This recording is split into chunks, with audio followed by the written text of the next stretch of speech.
A calm and not too windy night after a beautiful Friday afternoon here in central Pennsylvania. We head towards the evening, and we have Jersey Shore football and Central Mountain on the Bear Country Sports Network. Good evening. Thanks for tagging along. My name is Sam Cooperman. The man to my left is Brandon Barker, and we're with you here from Thompson Street Stadium as the Bulldogs get set to host a Central Mountain team that is also 2-0. Jersey Shore has dominated through 2 weeks, outscoring opponents 94-7 during that stretch. But Central Mountain, a team that in recent seasons has really dwelled near the bottom of the Heartland 1 standings, won its first 2 games of this abbreviated 2020 season. Brandon, what do you think as somebody that's seen this rivalry for so long? Jersey Shore has won the last 7 over the Wildcats, but Central Mountain playing nice football to start off the season. Yeah, they are, and it starts up front with their offensive line. And you know what? They've just gotten better each and every year. Ever since we started playing them, you know, it started back in, I believe, 2014 when Central Mountain blew out Jersey Shore 66-33. You know, after that, and that was with linebacker coach right now for Central Mountain, that'd be Vaughn Walker, who went on to play for Penn State and he didn't really start, but he was on the team, and you know, you get that experience into that locker room for Central Mountain, and you know, it elevates them to a new level. It brings better, you know, practices. It brings, you know, a new face towards the game. These kids are excited at Central Mountain to not only be, how do I want to say it? They don't want to, you know, they're not slacking around anymore. Say, hey, you know, if we teach ourselves correctly, we can be a really great team. For Jersey Shore, you know, they've dominated this series for so long now, and they're just doing what they have been for years. They've been building on what they have, what they need to do. Every year they seem to come up with new ways to run their offense, and in the last couple of years it's been more practiced on their defense. It's been able to keep them in the games. Yeah, certainly the case. Central Mountain coming off a 7-3 grinded-out victory against Selinsgrove, a team that usually contends with Jersey Shore in the district finals. And, well, Central Mountain was able to quiet a Seals team that lost some pieces from last year. But even so, Central Mountain holding them to 3 points. They held nobody to that few points last season at all. Not a single team on their schedule. And even a banged up and diminished Selinsgrove team this year is better than some of those teams that Central Mountain played last year and gave up more points to. So it speaks to the improvement on this team. It seems like there's a big change, and maybe changes plural, on this Wildcats team. So we'll discuss all that and much more on our pregame show. Hey, if your business would like to be a part of these broadcasts, and again, it's an 8-game regular season, and we'll see what playoffs entail. If we have them, 2020 is unpredictable, but if we're doing an 8-game season, that means we still have 5 more regular season games to come after this. That's over a month's worth of games. So if you'd like to be a part of it, we'd love to have you on board as the title sponsor of our pregame show. Give us a call at 570-769-2327 and say that Sam referred you over the broadcast, and we'd be happy to work with you. We're coming back to Thompson Street Stadium. Well, we'll take a deeper dive into tonight's matchup between the Jersey Shore Bulldogs and the Central Mountain Wildcats here on the Bear Country Sports Network, your home for Jersey Shore football. Let me ask you a question. What do you see when you look at your car? Do you just see taillights? Or your dog's tail wagging when you first brought him home? Do you see 4 tires or 2 tired kids in the back seat after their first day of school? Other insurance companies just see a car, but a State Farm agent sees what your car really means to you. So why not give it the protection it deserves? Jim Ely, State Farm Insurance, 105 Thomas Street, Jersey Shore, 570-398-2828. Call 570-753-5722. TLC Fuels, a family-owned business since 1998, serving residential, farm, and commercial customers from their Jersey Shore location just off of Route 220 at the Pine Creek exit. Fuel oil, diesel, and gasoline, hard coal. TLC Fuels dedicated to providing friendly, satisfying service to all other customers. TLC Fuels proud to be a supporter of the Jersey Shore Bulldogs. 570-753-5722. Liberty Mutual Insurance Company customizes your car insurance with Right Track, which rewards you for safe driving. As the world's most careful driver, that's perfect. Now applying 2 pounds of force for acceleration. You really... Turning in 0.3 miles and begin a deceleration. With Liberty Mutual's Right Track, you could earn up to 30% savings based on how you drive. Sign up at libertymutual.com/righttrack. Liberty, liberty, liberty, liberty. Discount on participating vehicles. Base coverages only. Availability varies. Susquehanna Trailways is proud to support and transport the Jersey Shore Bulldogs. Let them provide transportation services for your next group outing or getaway on one of their pre-planned retail tours.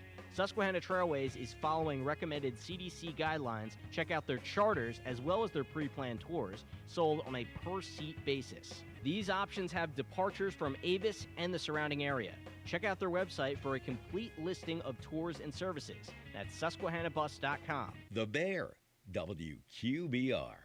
Back with you at Jersey Shore's Thompson Street Stadium. Sam Cooperman and Brandon Barker with you on this calm and clear Friday evening in Central PA. Last week we had a windy one and a chilly one down at Shikellamy, but this week weather going to be in the upper 60s this evening, so the temperature and the scene is pretty ideal for a good night of football here in Jersey Shore. Brandon, we briefly harped on it. The Central Mountain team is revamped and playing good football, coming in 2-0, and maybe there's an opportunity for them to really challenge this Jersey Shore team that's won the last 7 matchups. The last time that the Wildcats pulled a victory over the Bulldogs was back in 2012, 63-33, and since then it's been all things Jersey Shore. That means Coach Tom Gravish has only lost once in his tenure at Jersey Shore to this Central Mountain team. Bulldogs coming off a 53-0 just absolute thrashing down at Shikellamy. Jersey Shore got ahead quickly, Brandon, and when we were talking before we got on the mic here moments ago, that was the thing that really surprised us the most, just how quickly it turned into a blowout. And if they had running clock in the first half, per the state rules, we would have had a running clock by the middle of the second quarter. Yeah, and, it started all with their offense. Last week, Coach Tom Gravish said he wanted to be faster on the offensive level. Well, we saw that in the game last week. We saw, Brandon Weary be a little bit more consistent. Well, not consistent-wise, but we saw Brandon Weary more than we saw Owen Anderson, which shows good things for his offense, but, it also shows that you can keep Owen Anderson in that slot position. You can keep him as your, go-to guy whenever you need him. They've been able to just get momentum towards down the field. And it also helps when your defense is pushing the ball towards your own 40 every time you're down in the field. But, other than that, there were a couple times they started their drive in their own 25 and made it all the way down the field, and it was quick, quick, quick. That's going to be the one thing tonight that I'm going to be really interested to see. Central Mountain loves time of possession. Jersey Shore is against that tonight. It's going to be polar opposites for them both tonight. If Jersey Shore does not score somehow, which we haven't seen one drive where they haven't scored on something, or at least had great field position when they were done, or given the offense terrible position, but if they don't score on one play, Central Mountain could possibly run that clock out all the way to halftime into the third quarter, and I'm sure that's what they did against Selinsgrove last week. Down 7-3. That's when you're down 7-3, you're playing great team ball and you're holding the ball as long as you can. Yeah, that's what Central Mountain was able to do. The Wildcats content on running power I down your throat, and Jersey Shore can give you a lot of different looks. You have Brandon Weary in a quarterback, and he's thrown 7 touchdowns through 2 weeks. And additionally, you also look at the fact that you have a team for Jersey Shore that can also allow Owen Anderson to take some of those snaps at quarterback, and he can run some of those run-pass options and utilize his foot speed to get around the edge. But for Jersey Shore, Brandon, you talked about that defense that has not allowed a touchdown with its first team unit yet. They've only allowed 7 points this year. That came in the fourth quarter of the opening night 41-7 victory against Shamokin. But Jersey Shore last week against Shikellamy allowed a mere 63 yards of offense the entirety of the game, meanwhile putting up 448, an absolute deluge of points coming from the Bulldogs and a lot of yards that way as well. New look Central Mountain system. We talked about the way that this team can play together, and we also mentioned the Jersey Shore quarterbacking situation. What is your key to the game tonight, Brandon Barker, for Jersey Shore to pull away with the victory and move to 3-0? Keep scoring on offense. Keep scoring on offense, and hopefully your defense can keep them, at bay all the time. And force some more turnovers. That's another thing defensively they've been able to do. Force a lot of turnovers. Last week there was a fumble for an return. We saw a spectacular interception by Caden Hess. You know, if they get turnovers to this game, and then their offense can keep scoring. Can't take your foot off the gas pedal. Got to keep going. They'll be able to come through with a win tonight, but if they don't do that and they slow down just a little bit, you know, give that ball back to Central Mountain, you know, there could be a possibility Central Mountain could possibly pull an upset tonight. Well, an interesting development, Central Mountain is first rolling into the stadium right now. Apparently they practiced back in Bald Eagle Township, and they got themselves warmed up, took the bus ride up here, just about 15 minutes and change, and I guess that's their approach. I don't know the thought process behind it. I don't know if it's COVID precautions. I would doubt that, considering when you're playing football, that kind of becomes irrelevant when you're lining up against each other, or what the reasoning was from Coach Renninger. But evidently Central Mountain is showing up here now. We should have a 7 o'clock kickoff still, but we'll keep you updated in that respect. Meanwhile, our pregame interview with Coach Tom Gravish for Jersey Shore is just on the horizon. Jersey Shore football 2-0, Central Mountain football also undefeated at 2-0. We're coming back to Thompson Street Stadium right after this on the Bear Country Sports Network. Come to Coots's Kitchen for some home cooking right around the corner. Homemade soups, oil, deli sides, and more. The best hoagies in town are at Coots's Kitchen and are reasonably priced. Open 10 to 8 Thursday through Saturday. Coots's Kitchen, 318 Wilson Street. Call 570-398-8180 to find out what's new at Coots's, Mama's Homemade Goodness. Coots's, a proud supporter of the Jersey Shore Bulldogs. Capital One checking and savings accounts have no fees or minimums, and a top-rated banking app that lets you manage your money anytime, anywhere, even from your favorite hiking trail.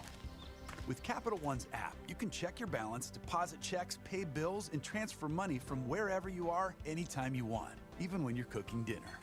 Open a fee-free checking or savings account online in about 5 minutes. This is banking reimagined. Capital One, what's in your wallet? Consumer accounts only. Approval required. Terms apply. Capital One N.A. member FDIC. These days, it's okay to do some things halfway. Like wearing your pajama bottoms on a work call. But managing your prescriptions shouldn't be one of them. That's why CVS has a proprietary search tool to find ways that may help lower your prescription costs. And will deliver them too. No wonder CVS customers are better than most at staying on prescriptions, which tends to make you healthier. Come in or call today and get a free prescription savings review at CVS. Savings vary. Not all patients eligible for savings. Ask pharmacist for details. McMahon Ferguson Associates Insurance Agency is your local Erie insurance agency. They handle much more than just home and auto. They serve your commercial and life insurance needs too. Ask yourself, do you own your own business? Just get married? Recently have a child? Purchase a home? How about liability and workers' comp? McMahon Ferguson Associates has products for all the above. Call 570-398-4090. McMahon Ferguson Associates Insurance Agency, 1020 Allegheny Street, Jersey Shore. Cutting Edge Country on WQBR. Joined pregame by Coach Tom Gravish, getting set for a game tonight against the Central Mountain Wildcats back here at Thompson Street Stadium. Coach, two teams, 2-0 coming in, both local rivals. What do you make of the matchup we have on hand tonight? Well, it's a great matchup. Central Mountain's doing a great job. Coach Renninger's a great coach. They have some special assistant coaches up there, and they had a great nucleus of returning starters. So it wasn't a surprise to us at all that they're an undefeated 2-0 football team. And so, we look forward to tonight's matchup. It's what high school football is all about. Coach Gravish with us here pregame. You mentioned Central Mountain and just the way they have all these returning guys playing together, gelling under Coach Renninger. They're a team that's always had talent, but the last 3 years they haven't won too many games. Do you really just take it as guys coming back, playing together, and just taking it to the next level? Well, we got to become more concerned with what we did and what we do in the field. We believe if we do what we do, we can dictate the way the outcome of the game can be. So we recognize and we have great respect for what they do and who they have, but our major concern is making sure we improve on some of the mistakes that we made against Shikellamy last week. Coach Gravish with us here pregame, and you mentioned Shikellamy. On the scoreboard it looked good, but there are definitely some things to shore up. What has been the focal point for you guys this week in practice? We want to block a little longer on offense, you know what I mean? We want to run our no huddle a little faster. There's a couple times where I think we could have taken advantage of Shikellamy by them not being lined up on time, but we had a guy or two that wasn't ready to, allow us to snap the ball. So we're working on that. We want to tackle a little bit better, block a little bit better, improve our specialties, and continue to play with that Bulldog spirit. Coach Gravis joining us here pregame. Kickoff between Jersey Shore and Central Mountain coming up momentarily. This is week 3 of this 2020 season that's been altered and twisted around in so many different ways. Do you feel like your guys are getting into a bit of a routine now with how things are structured?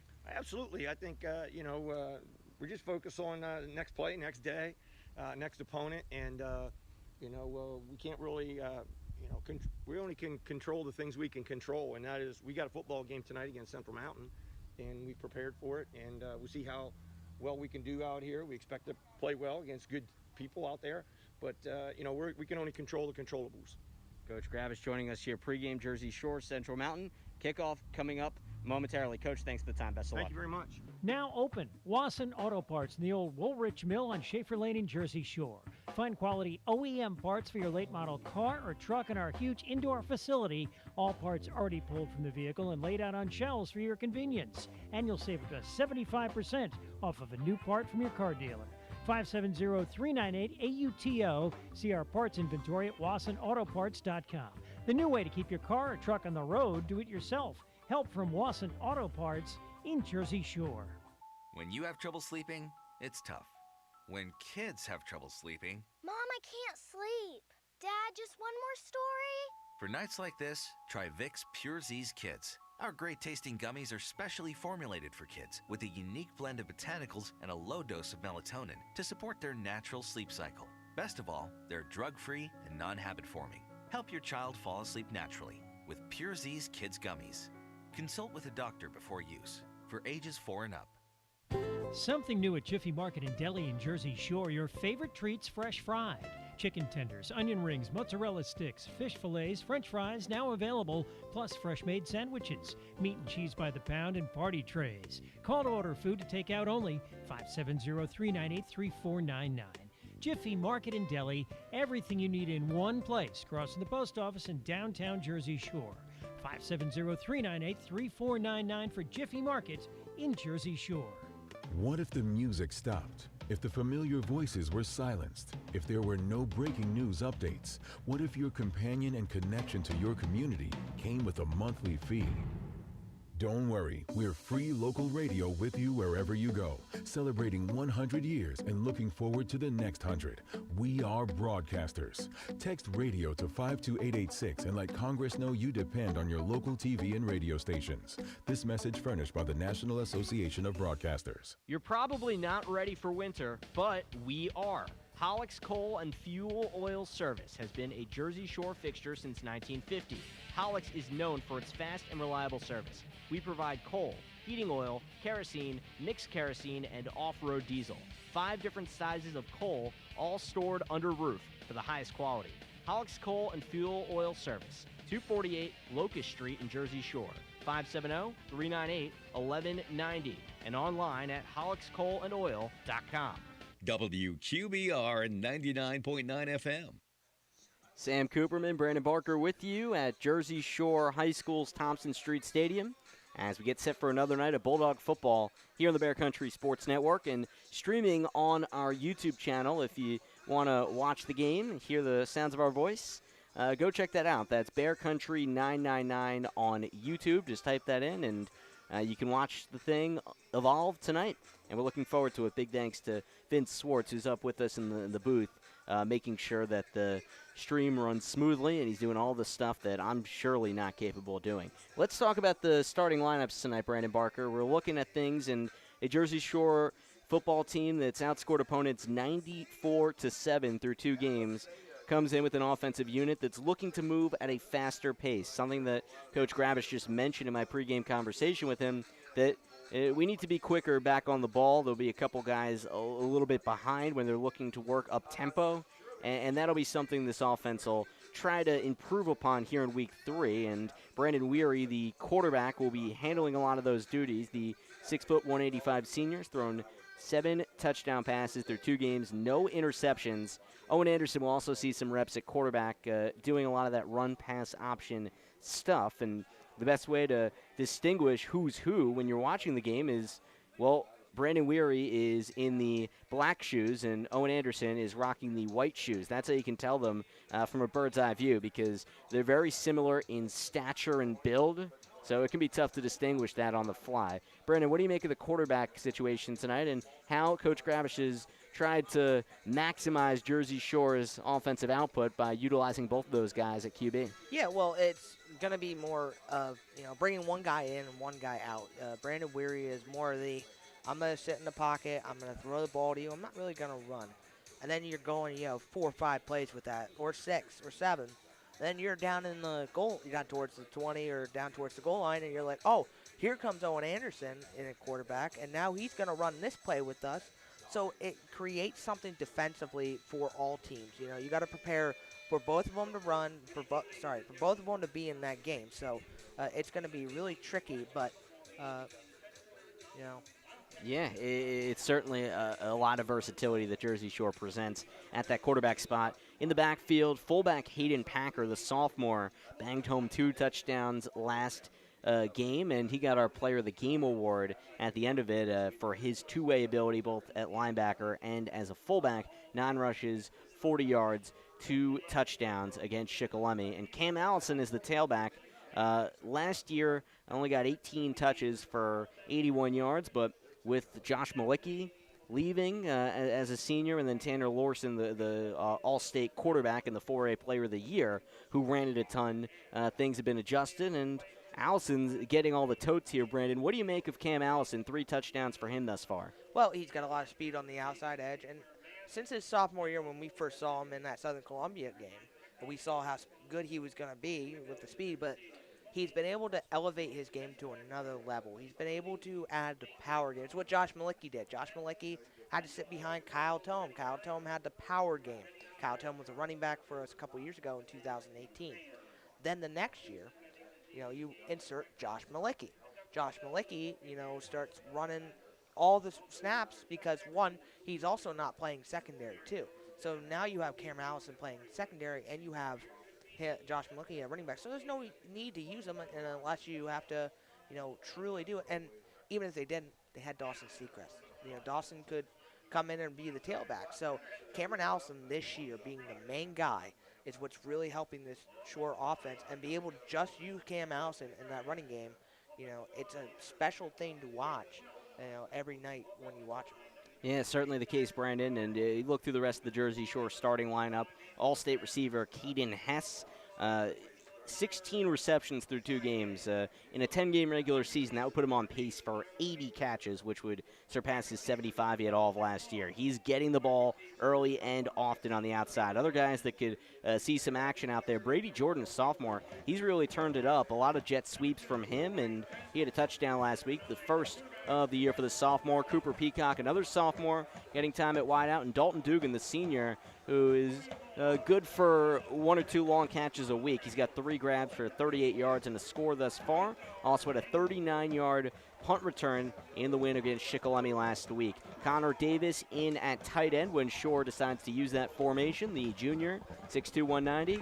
Offensive line, Colin Samar, Lee Springman, Caden Smith, Joe Lorson, and Preston Wool. That offensive line will look to get set quickly as Jersey Shore runs with its tempo. Quickly defensively, Dalton Dugan at DN. Quincy Myers had a defensive touchdown last week when he returned a Gabe Packer forced fumble for a score. Carter Peacock is out tonight, undisclosed. In his spot, it looks like Ben Webb, who saw a lot of snaps last week, will rotate in there. Gage Wilson at nose tackle, and Lee Springman also on the interior of that D line. Linebackers Packer and Packer, Gabe and Hayden. Gabe Packer leading the team in tackles and has 2 forced fumbles through 2 games. DBs, Cooper Peacock, Cam Allison, Owen Anderson, and Caden Hess. Owen Anderson doing the punting, Cam Allison doing the kicking. Brandon, before we go to break, anything else you'd like to mention here as we get ready for this one? Yeah, and I wanted to mention towards Cam Allison's kicking, my movie quote of the week here. It's from Facing the Giants. It don't have to look pretty, and it don't have to look smooth, as long as it goes through the goal. That's really well done, Brandon. Cam Allison went 5 for 8 on PATs at Shikellamy. That was an improvement from his 2 for 6 performance in week 1 against Shamokin. And Cam Allison has proven he can hit those PATs in big spots. Did so last year in the state quarterfinals against Pottsville, a game we remembered as it kept us coming along for the semifinals against Dallas. We're coming back on the Bear Country Sports Network. We have opening kickoff here from Thompson Street Stadium, the Wildcats of Central Mountain, and the Bulldogs of Jersey Shore. Back after this from Thompson Street Stadium. Ace is the place with the helpful hardware, folks. Ace, the only national retailer that carries Benjamin Moore paint. Now Benjamin Moore's premium quality and huge selection of colors will be right in your neighborhood, along with the award-winning service and advice Ace has always provided for your paint projects. Around the block, what you need in stock with people who know their paint. Benjamin Moore paint available exclusively at Avis Building Supply, Route 150, Central Avenue in Avis, across from Dairy Queen. Your local Ace location. Ready Treddy is coming to Jersey Shore. Stay tuned to the Bear to find out more. Hi, I'm Lock Haven Director of Community Life, Casey Campbell, asking you to fill out your U.S. Census. It's a completely anonymous, one-page form that has a huge impact, determining exactly how much money our area will receive to provide job training, healthcare services, new schools, roads and bridges, and so much more. Please complete your 2020 census now. Go online to my2020census.gov, return your mail-in form, or call 844-330-2020. Hurry, census takers could be knocking on your door soon. Looks like it'll be a harsh winter. Why else would CVS have snow shovels and ice melt for sale already? Time to visit Terry's Coal and Wood Stoves in Jersey Shore. Serving Bear Country for the last 41 years, new owner Kyle's bringing his education and many years of expertise to provide you with honest solutions and quality service. Terry's, the place to go for American-made stoves. Visit Terry's Coal and Wood Stoves, Bastrop Street in Jersey Shore. 570-398-2199. Find them online. terryscoalandwoodstoves.com. Want to sell your house? Want to buy a house? Then call the Dave Winkleman team at First Choice Real Estate in Jersey Shore. Dave's a graduate of Jersey Shore High School. He and his wife Jen live in South Avis and the parents of 7 children. So you know the Dave Winkleman team is motivated to market your home and find you a new one. 570-295-4422. Ask Dave how he can guarantee your home will be sold in 90 days. Dave Winkleman team at First Choice Realty in Jersey Shore. Ready to serve you. 570-295-4422. When you have trouble sleeping, it's tough. When kids have trouble sleeping, Mom, I can't sleep. Dad, just one more story? for nights like this, try Vicks Pure Z's Kids. Our great tasting gummies are specially formulated for kids with a unique blend of botanicals and a low dose of melatonin to support their natural sleep cycle. Best of all, they're drug-free and non-habit forming. Help your child fall asleep naturally with Pure Z's Kids Gummies. Consult with a doctor before use. For ages 4 and up. Something new at Jiffy Market and Deli in Jersey Shore. Your favorite treats fresh fried. Chicken tenders, onion rings, mozzarella sticks, fish fillets, french fries now available, plus fresh made sandwiches, meat and cheese by the pound, and party trays. Call to order food to take out only 570-398-3499. Jiffy Market and Deli, everything you need in one place, crossing the post office in downtown Jersey Shore. 570-398-3499 for Jiffy Market in Jersey Shore. Stock up to support your family's immune health with Ester C, a superior form of vitamin C. Ester C lasts up to 2 times longer than regular vitamin C, and it's the only vitamin C with 24-hour immune support. So don't just settle for regular vitamin C. Look for Ester C on the label when you shop for your family's immune health. These statements have not been evaluated by the Food and Drug Administration. This product is not intended to diagnose, treat, cure, or prevent any disease. Jersey Shore. Get ready to welcome Ready Treddy. The Bear has details coming soon. The Bear, WQBR. Let me ask you a question. What do you see when you look at your car? Do you just see taillights? Or your dog's tail wagging when you first brought him home? Do you see 4 tires or 2 tired kids in the back seat after their first day of school? Other insurance companies just see a car, but a State Farm agent sees what your car really means to you. So why not give it the protection it deserves? Jason Eberhardt, State Farm Insurance, 265 High Street, Jersey Shore, 570-865-5191. These days, it's okay to do some things halfway, like wearing your pajama bottoms on a work call. But managing your prescriptions shouldn't be one of them. That's why CVS has a proprietary search tool to find ways that may help lower your prescription costs, and will deliver them too. No wonder CVS customers are better than most at staying on prescriptions, which tends to make you healthier. Come in or call today and get a free prescription savings review at CVS. Savings vary. Not all patients eligible for savings. Ask pharmacist for details. WQBR 99.9 FM. Getting ready for football here at Thompson Street Stadium. Sam Cooperman, Brandon Barker with you on the Bear Country Sports Network. Happy to have your attention on this Friday evening. Jersey Shore and Central Mountain should give us a nice treat tonight as we play our last game of the month of September. Jersey Shore and Central Mountain both 2-0. Bulldogs have won the last 7 meetings dating back to 2012 when Central Mountain walloped them 63-33. Jersey Shore gets the ball first on the left-hand side. Bulldogs last week dropped 28 first-quarter points on Shikellamy. It was really a sight to behold.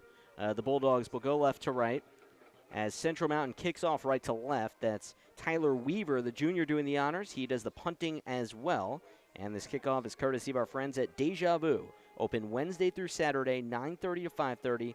Address 256 Allegheny Street, Jersey Shore. Once the Bulldog alma mater concludes here, we'll be ready to go. Central Mountain showed up a little late this evening. It looked like they practiced on their home turf and took the bus trip here. So we're a couple minutes behind schedule, but for a late bus arrival, it was pretty impressive as far as their ability to get themselves in pads and out on the field. Brandon, any last thoughts before we kick this thing off? It's going to be a very tight game tonight, and I'm going to expect both sides to be able to grind it out. Look, Central Mountain's been waiting for this opportunity for 7 years to be able to come into this stadium and, try to upset Jersey Shore.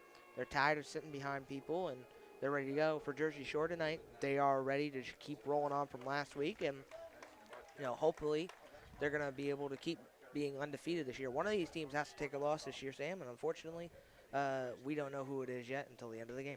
Right now, temperature showing 73 degrees. By 9 o'clock, should get down to 66. That's a solid 15 degrees warmer than we were looking at last week down at Shikellamy. Jersey Shore took care of business in the cold, 53-0. We'll find out what they do here in the late summer air, even though technically fall started. Feels like a late summer night here. Weaver kicking off right to left. Shore back to return with Owen Anderson on the left, Cam Allison on the right. Weaver, the lefty, approaches, pops it in the air. It twirls to the far side. Anderson returns it, fakes the handoff to Allison. Upfield he goes 20, 25, cuts right side, 30, breaks the tackle, has the edge, 35-40, outside the numbers at midfield, and he crashes out of bounds into the Central Mountain bench past the 45, and flags fly. We have a little bit of a scuffle here on the field. It looked like there might have been a late hit after Anderson's big return. Yeah, I don't like that play at all, and Weaver's got to be able to be smarter about that. He started right away. He came down with his helmet. Hopefully, good thing to see Owen Anderson walk up and walk away from that. And Brady Jordan, whoever started the fight, got to be careful. Don't want to start something too early. That was about a 45-yard return from Owen Anderson, and ball is spotted at the 45 of Central Mountain. Laundry's picked up, and it looks like we're ready to roll. Jersey Shore will actually have it with the 15 yards forward. They mark it at the 45, and then, of course, they'll march it 15 yards forward. So Jersey Shore getting terrific field position. A wonderful return from Anderson, plus the penalty. And Jersey Shore's at the 30 of Central Mountain, going left to right. Offset I formation. Weary, the quarterback, a right leg kick. Heston Dugan, receivers to the left side. Pitch left. Allison chugs past tacklers, but then he's swamped down. No gain. Cut down outside. 2nd and 10 Shore, left to right. Opening drive. Yeah, they've got to be able to block that outside more. Central Mountain did a great job getting speed up to the line, and, that big defensive line is going to have to help them tonight. From the left hash of the 30 of Central Mountain. Weary under center with 2 receivers. Roll out right on 2nd and 10. Off balance, throws, wants Hess deep. He corrals it in the end zone for a touchdown. Caden Hess fights off Keaton Holland, and he scores from 31 yards out. 6-0 Bulldogs, played a mere 41 seconds. Great pass by Brandon Weary, and great job, great call by Coach Tom Gravish.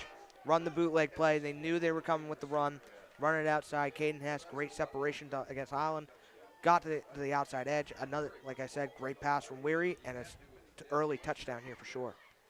That is Caden has his 4th touchdown grab of the year, 17th reception, and he's over 200 yards receiving through 2 games plus a drive. And a little delay for Jersey Shore as Cam Allison went to the sideline. Had to get his tee. That would do it. Can't kick without the tee. Caden Hess is the holder here. Jersey Shore trying to extend the lead to 7-0. And the Bulldogs set this down. Cam Allison has had his woes kicking, but seems to turn it up at the right time. Snap is down. It's a fake. Caden Hess has it on the edge, keeps it, lunges for the end zone. Does he get it across? No. It comes up inches shy. Jersey Shore thought it had the 2-point conversion, but Holland, after getting beat on that touchdown grab, comes up with the 2-point saving tackle. 6-0 Jersey Shore, nonetheless. It was 2 plays and a 31-yard touchdown pass. Back to Thompson Street Stadium right after this on the Bear Country Sports Network. 6-0 Bulldogs. McMahon Ferguson Associates Insurance Agency is your local Erie insurance agency. They handle much more than just home and auto. They serve your commercial and life insurance needs too. Ask yourself, do you own your own business? Just get married? Recently have a child? Purchase a home? How about liability and workers' comp? McMahon Ferguson Associates has products for all the above. Call 570-398-4090. McMahon Ferguson Associates Insurance Agency, 1020 Allegheny Street, Jersey Shore. Cutting Edge Country on WQBR. Sam Cooperman, Brandon Barker back with you at Thompson Street Stadium. Jersey Shore football up 6-0, 11:19 to go first quarter. Bulldogs convert on a 31-yard touchdown pass. Brandon Weary to Caden Hess, but come up empty on the 2-point conversion attempt. Kickoff left to right, Cam Allison, courtesy of our friends at Deja Vu. Squibs it to the right side, bounces past the 30 and glides out of bounds. Illegal procedure. Central Mountain, unless they want a re-kick, will start at their own 35. I think they're going to elect. I think it might be a tough decision, but I think they're going to keep it at 35. Let's go back to that drive for a little bit while we got some time. Like we said, Central Mountain was looking for that run. That's why they stopped it on the first try, because of that huge defensive line. So how do you stop that? You run the bootleg play. Brandon Weary comes out. He throws the ball perfectly over the head of Holland and throws it to Caden Hess for the touchdown. But that whole drive really started because Owen Anderson had a great return, and Taylor Weaver made a terrible mistake and, hit him out of bounds too late. And, for Central Mountain, if they want to stay in this game, they've got to stay away from those penalties. Central Mountain in the road whites, blue letters and numbers, comes out in the two-back set on 1st and 10, own 35 left hash. Jersey Shore with a 5-man defensive front. Gerlach, the QB, hands off to the tailback Pence, and he chugs his way up the middle. Gets to about the 38 before Gabe Packer comes up with the tackle. 2nd and 7, Central Mountain, right to left, down 6-0. Yeah, and we talked about it. Carter Peacock not out here tonight, so they're going to rotate, I believe, Lee Springman, and wearing 68 tonight, I believe, would be, I'm guessing, Owen Bloom, because he's the only big guy that we've seen on the field for this whole Jersey Shore team. Jersey Shore rotating its defensive line. It's 2nd and 7 on 38 for Central Mountain. Back in the eye. Gerlach, 3-step drop. Looks to throw. Pump fake. Tries to take off, but dragged down from behind with a late flag. Quincy Myers comes up with the assist, and it was Colin Samar to grab him from the backside first, but we'll wait and see on this flag. For now, that would be about a 1-yard run for Gerlach to bring up 3rd and 6. But again, that yellow laundry hangs out there on the grass. Yeah, two big things here to having a big line and an athletic line. Having a big line means that Jersey Shore can use their speed. It looks like the penalty is must have been an offsides or a false start or something. I'm not quite too sure. I didn't hear what it was, but yeah, looks like it might have been on Jersey Shore. But anyways, back to the offensive line. Having a big offensive line, you're going to get caught with holdings because you're going to use the speed against Shore's defense. But you're also going to have the privilege of Gerlach. He's going to have time in that pocket to throw the ball. So for sure, like I said I was saying to Nate earlier, the linebackers have got to come up and make a second-level tackle tonight. Nate Carpenter, our friend, is up in the studio. He'll be assisting us throughout this game. 1st and 10, own 45 for Central Mountain. After the penalty, new set of sticks. 1st and 10 from the left hash. Handoff outside, and it goes to Pence. He's tugged down from the ankles. Gabe Packer gets there in the backfield, no gain. 2nd and 10, still at the 45, down 6-0. Yeah, and I just said that point right there. The linebackers are going to have to come up. They're going to bring a lot of blitzes with them. They're going to have to come out and make those shoestring tackles. It worked for them, but like I said, those linebackers are going to have to make the second-level tackles against this big defensive line. Against Shikellamy Week 1, Ryan Pence ran for 132 yards and 2 scores. The running game will have to be key for Central Mountain tonight. 2nd and 10 between the hashes, and movement up front. That looks like a false start. It was Jake Welch that came up out of his stance at that left guard spot, and Central Mountain will have to backtrack. Yeah, this is another thing we should have talked about in pregame, but we'll talk about it now because it happened. A lot of Jersey Shore's defense, actually what helped them was the mistakes these offenses made. So Central Mountain not starting out really well here tonight. 2nd and 15, own 40, down 6-0, 9:39 to go first quarter. Opening drive for the Wildcats. I formation, Gerlach, screen pass right. On a fly, there's Peyton Johnson with a catch and run of 5 yards. Takes it up to the right side where Gabe Packer and company converge on a tackle. Lee Springman exits the game. Eddie Woodring in on the line for Shore. And it's 3rd and 10 for Central Mountain, right to left, down 6-0. Yeah, this is where Jersey Shore had Shikellamy at all night last week. And they had him at 3rd and 10 or 3rd and 7. You know, if you're Central Mountain, if you get out of this, you got to stay. To beat Jersey Shore's defense, you have to stay out of 3rd and long. We'll have to see what Coach Renninger does tonight on these situations. Shikellamy was not successful on him last week. Gabe Packer unofficially has just about every Jersey Shore tackle thus far. 3rd and 10, own 45, Central Mountain. Gerlach drops, pressured, rolls left. Running out of time, tries to take it himself, and he's dragged down back at his own 36. Jersey Shore with Hayden Packer to wrestle the quarterback to the ground. 4th and long, Central Mountain. Here comes the punting unit in a 6-0 hole with 8:30 to go first quarter. Wow, what speed by Hayden Packer to get the angle on the quarterback and be able to get the sack. Gerlacher was looking to just throw the ball away and couldn't get it in time, and Central Mountain has to punt from further back. Penalties hindering the Wildcats defensively and offensively. It's Tyler Weaver, the man who had that late hit on Owen Anderson on Jersey Shore's opening return. Claps and punts it away. Near his own 30, launches to the right sideline. Anderson watches the ball take a tumble, then picks it up past his own 25. Stutter step, tries to break free, and then there's just a sea of white there to pummel him to the ground. Jersey Shore starts at its own 28. Up 6-0, 8:01 to go first quarter. Yeah, and this is going to be the drive that Jersey Shore, like I said in the pregame, they've got to be able to keep their foot on the pedal. They got to keep go score more points. That's going to be the key tonight. But the one thing I like seeing, it's going to make this game really interesting. Central Mountain is really hitting hard tonight. They are just absolutely, when those receivers have the ball, they are hitting them very hard. Local rivalry game, 2-2-0 teams.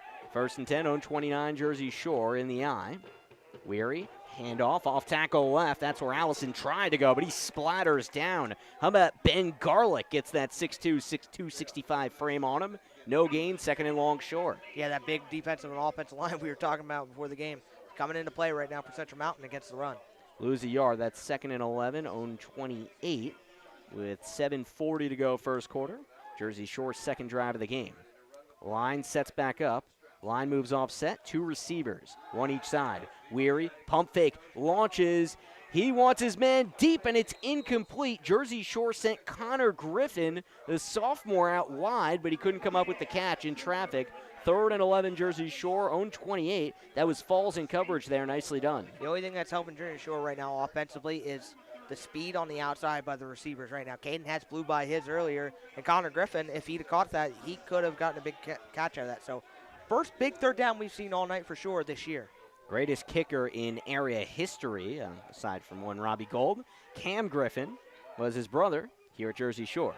3rd and 11, own 28. Weary slings it right. Here's Hess, dodges the tackle, gets near the sticks, and he might very well have it. He was tackled by Walliser, and they give it to him. 12 yards, needed 11. And Jersey Shore, no, he was inches shy. He got 11 and a half. 4th and inches, Jersey Shore at its own 39. And we'll see what the Bulldogs do here. Watch a snap count here. That's going to be able to try to get them off sides. Under 7 to go first quarter, 6-0 lead. Weary might try a hard count here. Play clock at 10 seconds. Still trying.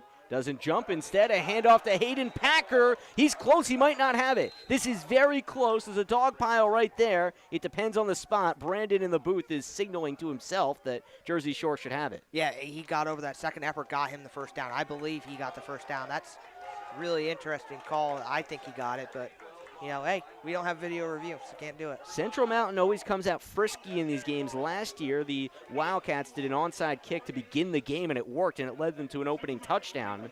And then Jersey Shore was able to clamp down and win that one 54-13. But Central Mountain comes up for this rivalry game, and they'll play again at the end of October on the 23rd in Lock Haven. 1st and 10, 38 of Jersey Shore. Central Mountain starts across midfield after the turnover on downs.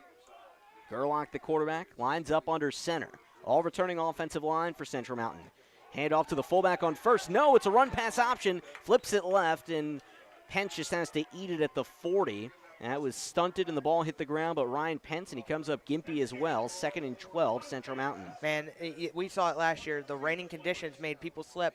Even the dry conditions are making them slip tonight. Pence fell awkwardly on that leg. We'll see how he does for the rest of the night. But nice job by the linebackers to sniff that out and tackle Gerlach before he could really throw that to Pence and give him a good running lane. Lose 3 yards at 2nd and 13 at the Jersey Shore 40. Julian Wilt comes in the game, the 5'8", 140 junior. Gerlach slings left side, low grab, incomplete. No, Nick Long tried to make the shoestring catch, but he could not corral it. 3rd down and long for Central Mountain. Have to get it across the Jersey Shore 28 going right to left. Yeah, the one big thing about Jersey Shore's defense tonight is that they, when they turn the ball over, their defense does the job for them and makes sure that Central Mountain can't go nowhere. Another big 3rd down for Central Mountain. They're going to have to find a way to push the ball up to the 1st down line because what they did last time did not work for them. Central Mountain, again, that returning offensive line. All the same guys from last year at their same spots. 3rd and 12 at the 40. In the eye, Gerlach drops, steps up, but he doesn't have any time. Dalton Dugan sacks him and punches it out. He was down first, so it's not a fumble, but Jersey Shore comes up with the sack, and Central Mountain will have to punt it here. Yeah, what happened on that play was look, the running back, when he drops back to pass, the running back is supposed to go account for that defensive end.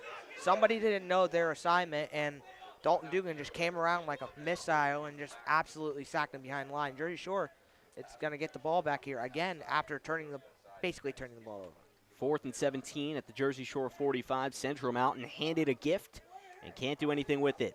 Punt from Weaver, low line drive, hangs to the right sideline at the 20. It bounces and heads inside the 5, where it's touched down by Hollins. The Jersey Shore is a long field going left to right, about 95 yards of grass in front of the Bulldogs for their 3rd drive of the game, up 6-0. 5:37 to go first quarter. Yeah, this is the first time we've really seen Jersey Shore's offense back behind the 5-yard line or even close to that. So let's see what Coach Tom Grabish calls on this particular type of set. The run game has not been working really well for him as of this point, so we'll see what he has in store for him. Be interesting to see what the approach is for Jersey Shore. They always do have 2 quarterbacks they can use, but Brandon Weary is back under center for Jersey Shore. Allison at the tail of the eye. Hayden Packer a little to his right, hand in the dirt. 1st and 10, handoff Allison. He's crushed off the edge. He had no room to roam, and Stratz pummels him. 2nd and long, Jersey Shore inside their own 5. Yeah, again, the big defensive line is what's really helping Central Mountain stop this run. And for Jersey Shore right now, they got to find ways they got to be able to get out of the end zone first and then be able to pass the ball. A lot of tough kids on that Central Mountain line.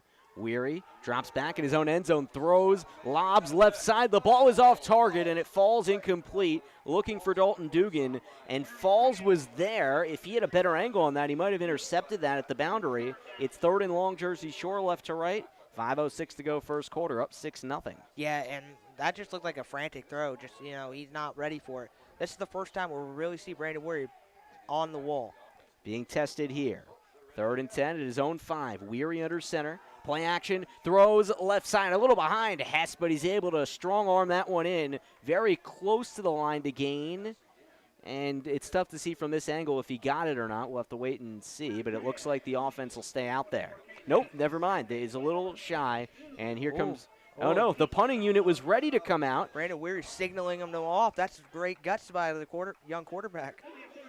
And at this angle, you really can't see, but it looks like a 4th and inches. No, they gave him a new set of sticks. You really can't tell from up here. It's probably the one spot on the field you can't really visualize. But Jersey Shore got just enough on 3rd and about 10.5. Weary to Hess, new set of sticks. Own 15 for 1st and 10. Hess moves to the left side. Pitch that way. Allison, as the jet past a couple guys, breaks one tackle, has the outside, and then in a single leg, he's knocked down to the ground for maybe a yard or so, as looks like a few guys were there to chase him down, including Anton Stratz, second and long short. Yeah, the speed here is going to help Jersey Shore offensively right now. Get up to the 17, where they'll snap it from the left hash. Jersey Shore up 6-0. Dugan and Hess, the receivers, out of the eye. Weary slings into traffic, and Caden Hess does not miss.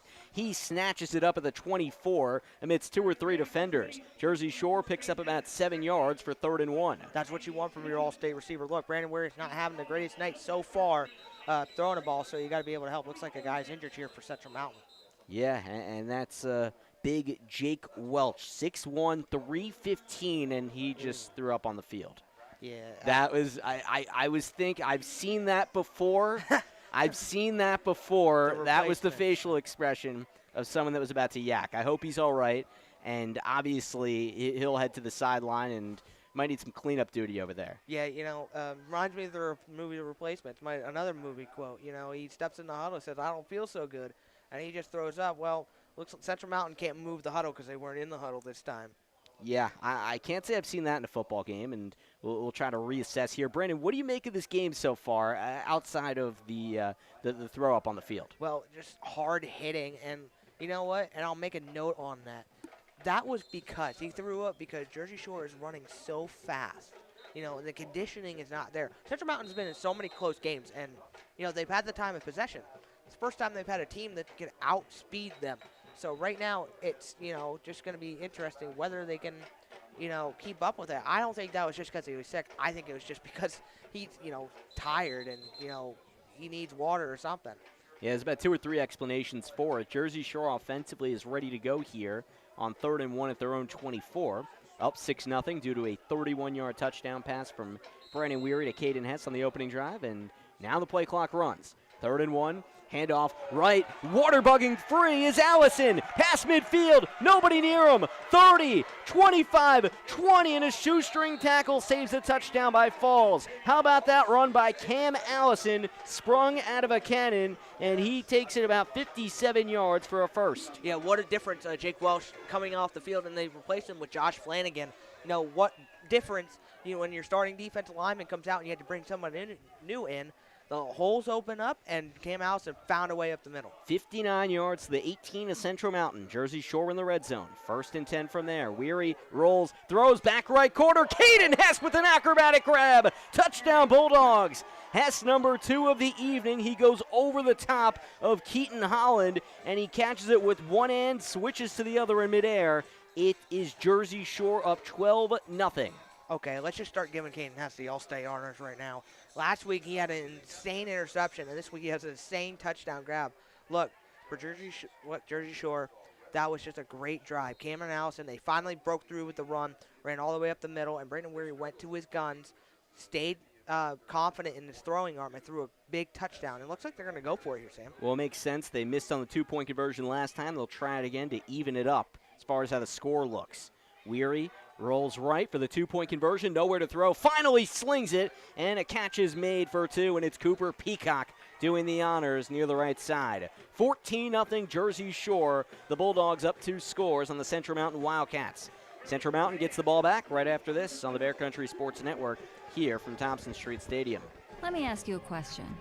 What do you see when you look at your car? Do you just see taillights? Or your dog's tail wagging when you first brought him home? Do you see 4 tires or 2 tired kids in the back seat after their first day of school? Other insurance companies just see a car, but a State Farm agent sees what your car really means to you. So why not give it the protection it deserves? Jim Ely State Farm Insurance, 105 Thomas Street, Jersey Shore, 570-398-2828.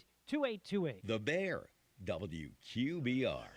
Jersey Shore football led by Caden Hess in the scoring department. 2 touchdowns for the reigning All-State receiver. The junior hauls it in from 18 yards from QB Brandon Weary. 14-0 Jersey Shore. Kickoff left to right, courtesy of our friends at Deja Vu. Find a little bit of everything, 256 Allegheny. Kickoff Cam Allison goes to the right sideline on a hop. It's fielded by Peyton Johnson. Swivels past the 20, 25, breaks tackles to about the 32. Peyton Johnson with a pretty quick second step there to burst past the defense. Central Mountain right to left on its own side of the field, trying to find a way to cut into this deficit with 3:16 to go in the first. Yeah, as I believe, Jake Welsh was on that offensive line, so now they're going to have to replace him with number 61, unless you can correct me on this, Sam, number 61, Tyler Segan on that offensive line. Yeah, we'll see when Welch comes back in if he does, but imagine if he just needs to kind of get some fluids in him and settle down that heart rate a little bit before he goes back out there. We'll monitor that element. 1st and 10 on 32, Central Mountain from the right hash. Down 2 scores. Gerlach on first down, slings it right, completes a long, gains of 3 yards over the 35. It's 2nd and 7 after the tight spiral by Gerlach. Yeah, all week I've been hearing about it's been Pence, who's been the big playmaker. Well, Long is trying to throw his hat in the name. Look, for Central Mountain, they've got to just not rely on Pence. They've got to find other pieces here and there, and they've got to be able to use the strength of that big offensive line and push the ball down the field. Talked about Ryan Pence. He's back in the game now. He came up a little slow on the last drive. 2nd and 5 at their own 36. Gerlach tries to hand it off, and he does to Walliser, and he's tripped up amidst the crowd of Bulldogs. Gains 2 yards as he hops his way to the 38. It's 3rd and 3 here for Central Mountain. Look, that's a big guy to tackle, and that's a big piece to have for Central Mountain. That's why they've been able to hold the ball so long, but you got to be able to find what you have to watch for here. Bootleg is coming. They're running, I told earlier, this is basically they're running the formula that Dallas did when they faced Jersey Shore last year in the semifinals. Well, Pence is off the field, so tailback that they have starting is not there. There is an I formation with Walliser at the end of it. Johnson moves into the backfield as well. 3rd and 3, Peyton Johnson gets the call, tries to slug his way over right guard, and he's not there. He's crunched down. Colin Samar plugs up the hole, and Central Mountain a couple yards shy. It's 4th and 2, under 2 to go in the first quarter. Down 2 touchdowns at 14-0. Let's see how gutsy Coach Reininger is here. Maybe he does a hard count, but Jersey Shore all year has not been able to jump off sides for anyone. Right now, Jersey Shore is doing a really good job plugging up the holes and confusing this offensive line for Central Mountain. Both these teams 2-0. Local rivals separated by about 15 miles. At their own 39, it's 4th and 2. Offense stays out there for the Wildcats of Central Mountain. Same formation, Johnson tippy-toes back into the backfield, handed off to the fullback, Garlick, and he slams his way across the 45 for a first down. How about that? No, check that. That was not Garlick, rather that was Landon Carson, who was playing fullback there, and he trots off the field after that massive momentum swing. He carries it to the 48 for 6 yards and a first down. Look, it helps when you have speed on from a fullback position, especially like I believe correctly, Carson, and he runs out the field. Big body frame. Layden Carson, 5'9", 230. He just took the ball and kept moving. 1st and 10 between the hashes, 47 on side. Run pass option, Gerlach flips it left. There's Pence, and he's slammed down. Myers and Dugan are there to converge on the tackle. 2nd and long, loss of 2.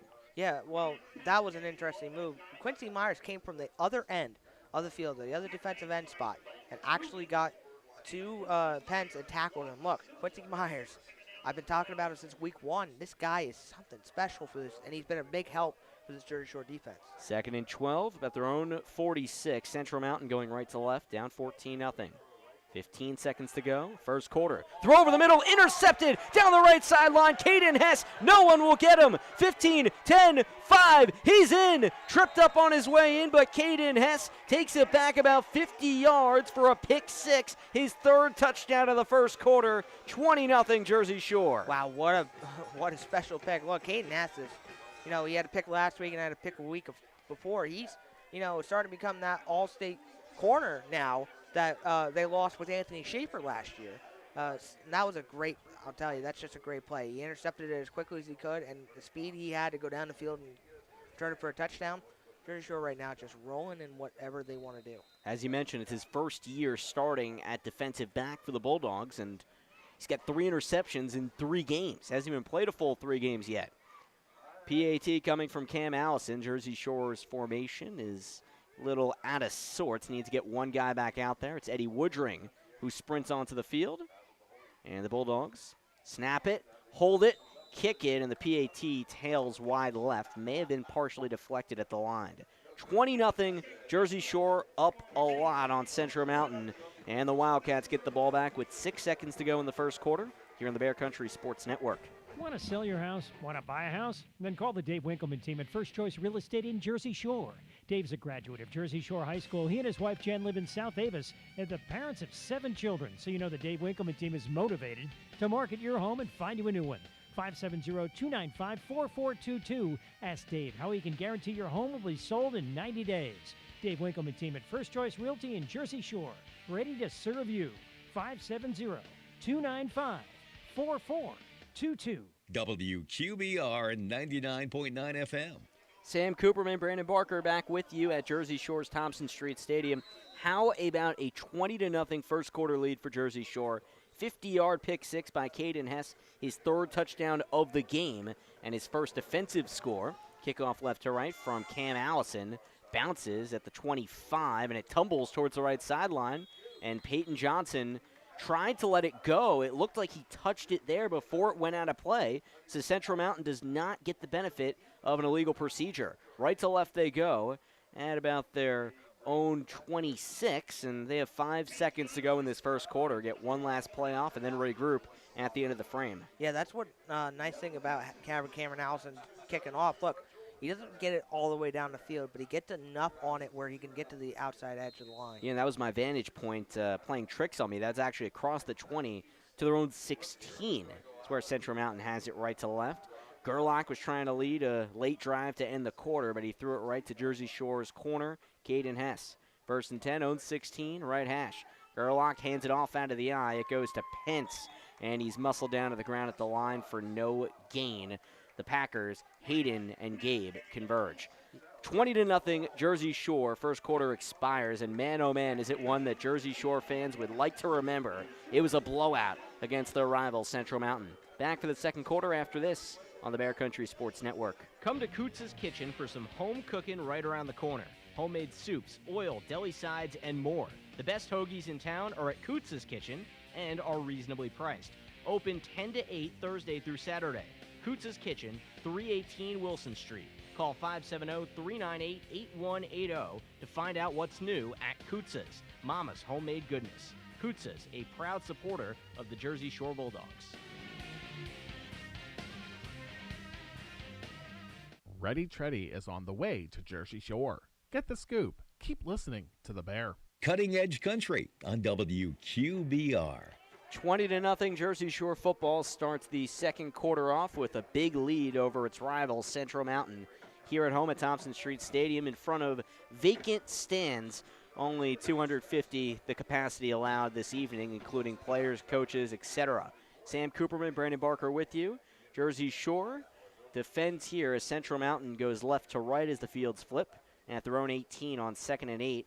Brandon, where does Central Mountain turn from here? They played tough, they played hard, but Jersey Shore is just simply outclassing them right now. Look, it's just basic simple. They have to be able to move the ball offensively. Look, you worked really well at running the ball and keeping the time of possession. Well, Jersey Shore's beating you at that. They're, keeping the ball.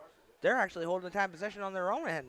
They're keeping the ball enough time for them to get their offense down the field. For Jersey Shore, for Central Mountain, they've got to get the run game going again, and they've got to be able to do some bootleg passes and get some actual, catches tonight.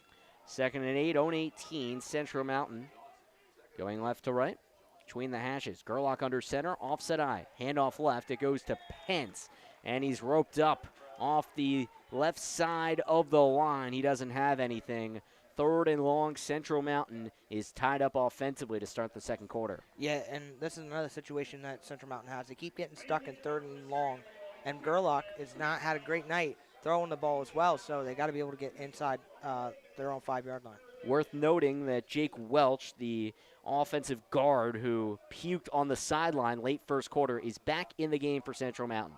So he's attended to and is now playing. 3rd and 8, own 18. Gerlach needs to pick it up here. Bootleg right, has time. Can he complete the pass? No. A little low for Peyton Johnson. He was covered up well by the safety, Cam Allison, and he had help around him. 4th down, punt Central Mountain. 11-17 to go first half, down 20-0 to Jersey Shore. Now, we know how great Cameron Allison and Owen Anderson are in coverage, and we've seen how well Caden Hess is doing, but let's give a little bit of credit to Cooper Peacock. Look, he didn't have a great night last week. He did really – actually ended up switching him out for someone, but, he's picking it up tonight. Tyler Weaver claps, and he punts here from just past his own 5. High in the air, spirals to Owen Anderson. Catches left sideline at the numbers. Tries to make a move out to the right. Anderson trying to find space to the 40, still going 35, breaks a tackle 30, still on his feet across the 25, and he's pushed out between the 25 and the 20 in the deep right corner. Owen Anderson making moves. Yeah, one thing about that's plaguing the Central Mountain team is they don't have a lot of speed guys, and Owen Anderson just taking it off. The conditioning for Shore's offense is really helping them, beat everybody else in areas that you wouldn't think they could, especially in the punt return game. Shore is known for its Champions Week, the week before the season. Even with COVID, Coach Tom Gravish was able to find time to work that in this year, and Brandon, you've been a part of that. They make you run a lot, huh? Absolutely. It's excruciating. You almost act like Jake throwing up. Yeah. First and 10, 23 is Central Mountain. Leg kick from Brandon Weary. Sends Dugan to the right side, fakes the pitch, handed off the middle to the fullback, Packer, and he slides his way to the 15 and extends across for about 8 yards. Hayden Packer, he had 2 touchdowns last week, and the sophomore fullback sets up 2nd and short inside the red zone for Shore. And he's the key factor for the Shore offense, is that fullback position. 2nd and short, Jersey Shore in the offset eye again between the hashes. Flip left on the pitch. Cam Allison looking for the edge. Stutter steps, cuts back inward, and has a first down as he's tripped up at the 11 by Walliser. Cam Allison tippy-toes his way across the line to gain, and the Bulldogs have a new set of sticks. Yeah, that's what helped the offense last year. Not only that, but the fullback using the fullback scissors play, it kind of brought some pressure off of the running back. 20-0 lead, 10.5 to go first half against the rival. From the left hash, now the 11, Shore going right to left. Allison at the right edge, trying to work towards the sideline, and he's muscled out of play inside the 5. Jersey Shore almost had another score, but Ben Herrick was there to limit his mobility. 2nd and goal. Yeah, this speed is unreal for Jersey Shore tonight, and they're, tiring out the Central Mountain defense. This big defensive line is good for pushing the run game if you're running straight ahead, but not if you're running to the outside edge. Rather, it's 2nd and 1. There is a first down to gain at the 2. Allison for 9 yards that time. From the right hash, Weary drops, throws, wide open, Dalton Dugan for a score. Jersey Shore extends its lead. Dalton Dugan finds Paydirt right up the middle. 26-0, 10-10 to go first half. All things Bulldogs here at Thompson Street. Yeah, and, Jersey Shore's just leaving off what they did last week and just kept some momentum rolling towards their offense. Look. As it's looking right now, there's no stopping this Jersey Shore offense. I think that's safe to say here. 26-0 lead. Coach Tom Gravish screams something at his guys. Initially, Jersey Shore planned to go one way, but they'll keep the offense out for a 2-point conversion. After the missed PAT last time, that would make it 28-0. Weary with a leg kick sends Anderson right. Weary stops, delivers too high in the back of the end zone, overshoots Peacock. Still 26-0. Shore comes up dry there. Bulldogs absolutely dominating. 10-10 to go first half. Central Mountain gets another crack at it here on the Bear Country Sports Network. Call 570-753-5722. TLC Fuels, a family-owned business since 1998, serving residential, farm, and commercial customers from their Jersey Shore location just off of Route 220 at the Pine Creek exit. Fuel oil, diesel, and gasoline, hard coal. TLC Fuels dedicated to providing friendly, satisfying service to all other customers. TLC Fuels proud to be a supporter of the Jersey Shore Bulldogs. 570-753-5722. Cutting Edge Country on WQBR. Central Mountain is having a hard time here tonight. Jersey Shore up 26-0 after the Bulldogs score again. 2-yard touchdown pass. Brandon Weary to Dalton Dugan. Sam Cooperman, Brandon Barker with you. Jersey Shore looking to move to 3-0 and certainly on the right track there. Kickoff presented by Deja Vu, 256 Allegheny, Jersey Shore. And the Bulldogs kick it off with Allison as the kicker. Johnson and Falls, the 2 deep men. Lefty holds his right arm up, approaches, toes it, and on a fly, it's grabbed at about the 35 by the up man. That's Zane Council. And his forward progress is stopped at about the 42. Left to right, here comes Central Mountain And the Wildcats have a lot of points to make up here. 10:03 to go first half. Yeah, first of all, let me say that big guy running the ball absolutely just would scare me on the field. But, they're able to get him down. But Central Mountain right now, it's basically the same situation we had last week with Shikellamy.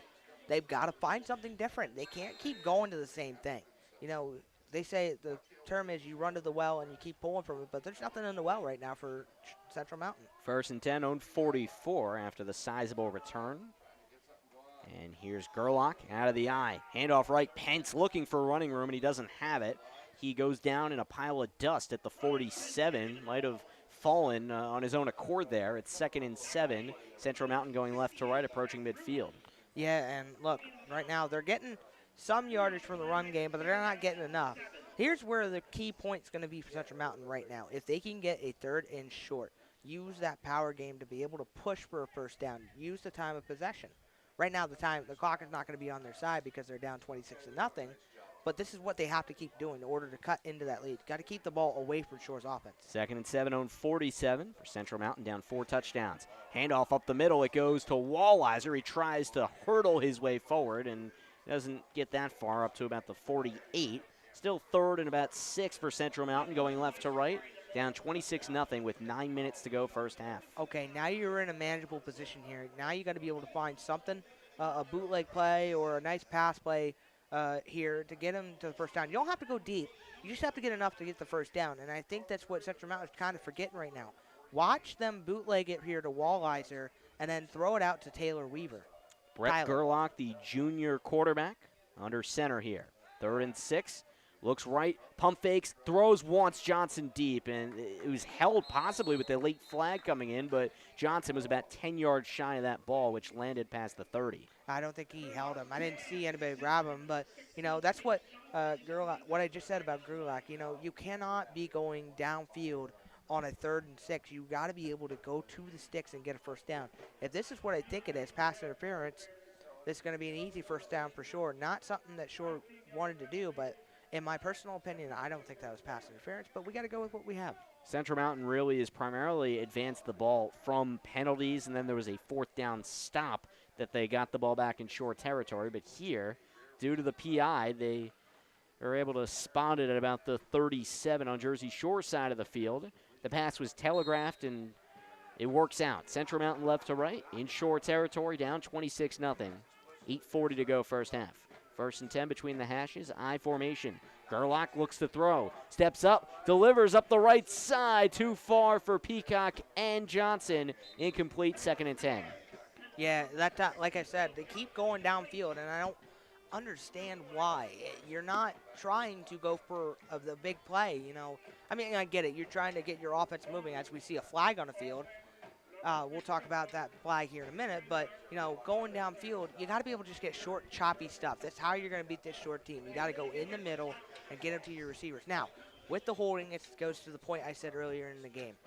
With that big offensive line, yes, you're going to have time to throw, but with the speed of Shore's defensive line, they're going to get caught with holding, and this is the first time they've done it tonight.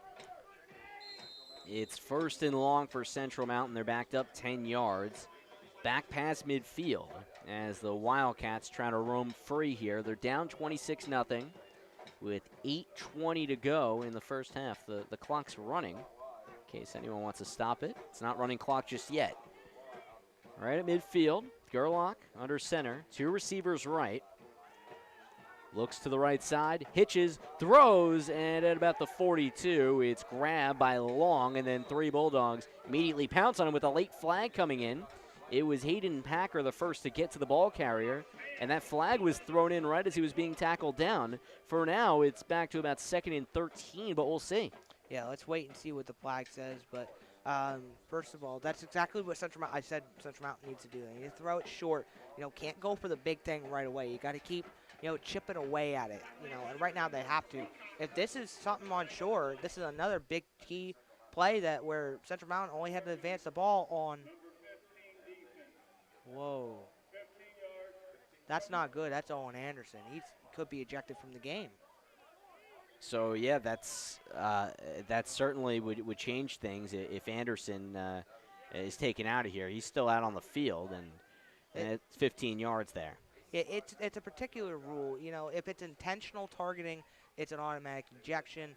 If it's, you know, targeting, but, you know, you didn't mean to, they kind of lenient. It's a weird rule in PIAA. I know in the college rules, it's once you're caught hitting someone with targeting, you're gone.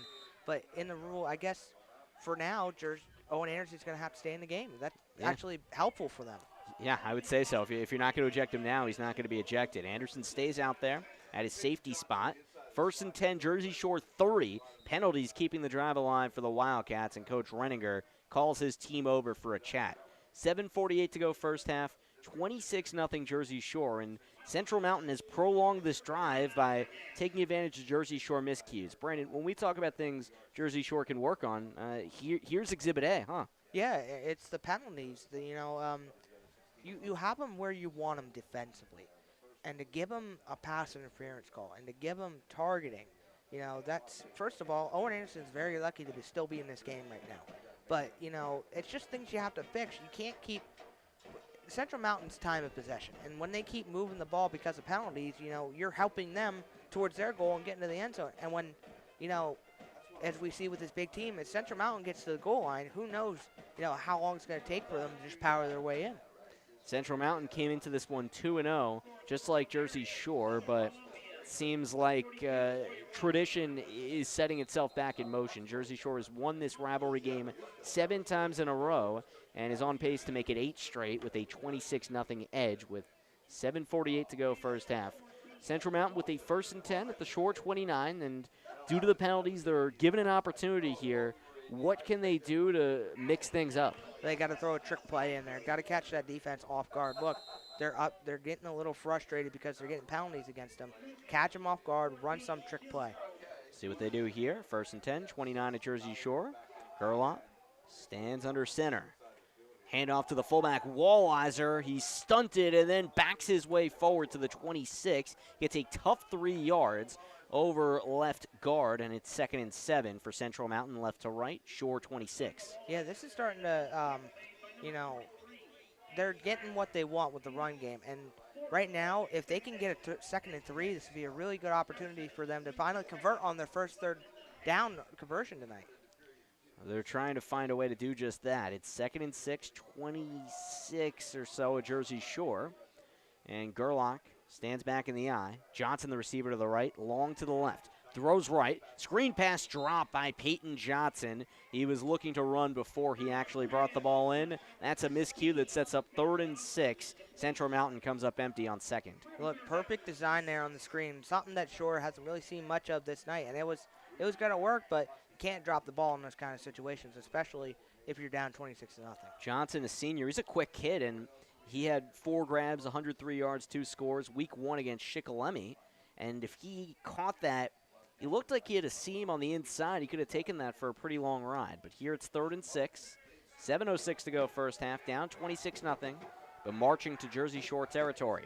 Gerlach, the junior QB, 2 receivers each side. Blocks, throws, tipped away, incomplete. Jersey Shore covers it up well with the pass intended for Pence, the tailback. It's 4th and 6, Jersey Shore 25. Yeah, the first time we really see Pence go out in a passing situation. A great design to put him out there, but just a little bit over his head. And, you know, Central Mountain right now, they're in a tough spot. Do you go for it? You're down 26-0. You know, we've never seen Tyler Weaver kick the ball this far, but right now this is the opportunity for risk before the half. You need to be able to get a touchdown now to stay in this game. Only data point I have on him is 4 for 5 on PATs this year in 2 games, but that would have been a long field goal for him, 42 yards. It's lots of stomach for a coach. 4th and 6, 25 at Jersey Shore, and whistles blow before things get started. Let's see what happened. Yeah, I don't know. It's been a lot of whistles tonight, and we haven't really been quite too sure what's going on, but could possibly be a false start. Could be anything. It didn't look like a penalty was called. I think it might have been an inadvertent whistle. We had that happen here week 1 when Jersey Shore was robbed of a touchdown against Shamokin when Owen Anderson threw it to Caden Hess. It would have been his first high school touchdown pass at the varsity level, but that was negated because an official accidentally blew a whistle. Officials are huddling up here. There's 7:03 to go first half. It's 26-0 Jersey Shore. Bulldogs poured on 20 points in the first quarter, all from Caden Hess. He had 2 receiving touchdowns and then a pick 6 to end the first frame. Yeah, and right now they're just rolling on whatever they had last week, and they're taking advantage of the mistakes from Central Mountain. It's what they did in the last 2 weeks. Just took advantage of the mistakes. This really could be the nail in the coffin for Central Mountain if they don't convert here. 4th and 6, 25 at Jersey Shore. I formation. Bulldogs looking to pounce.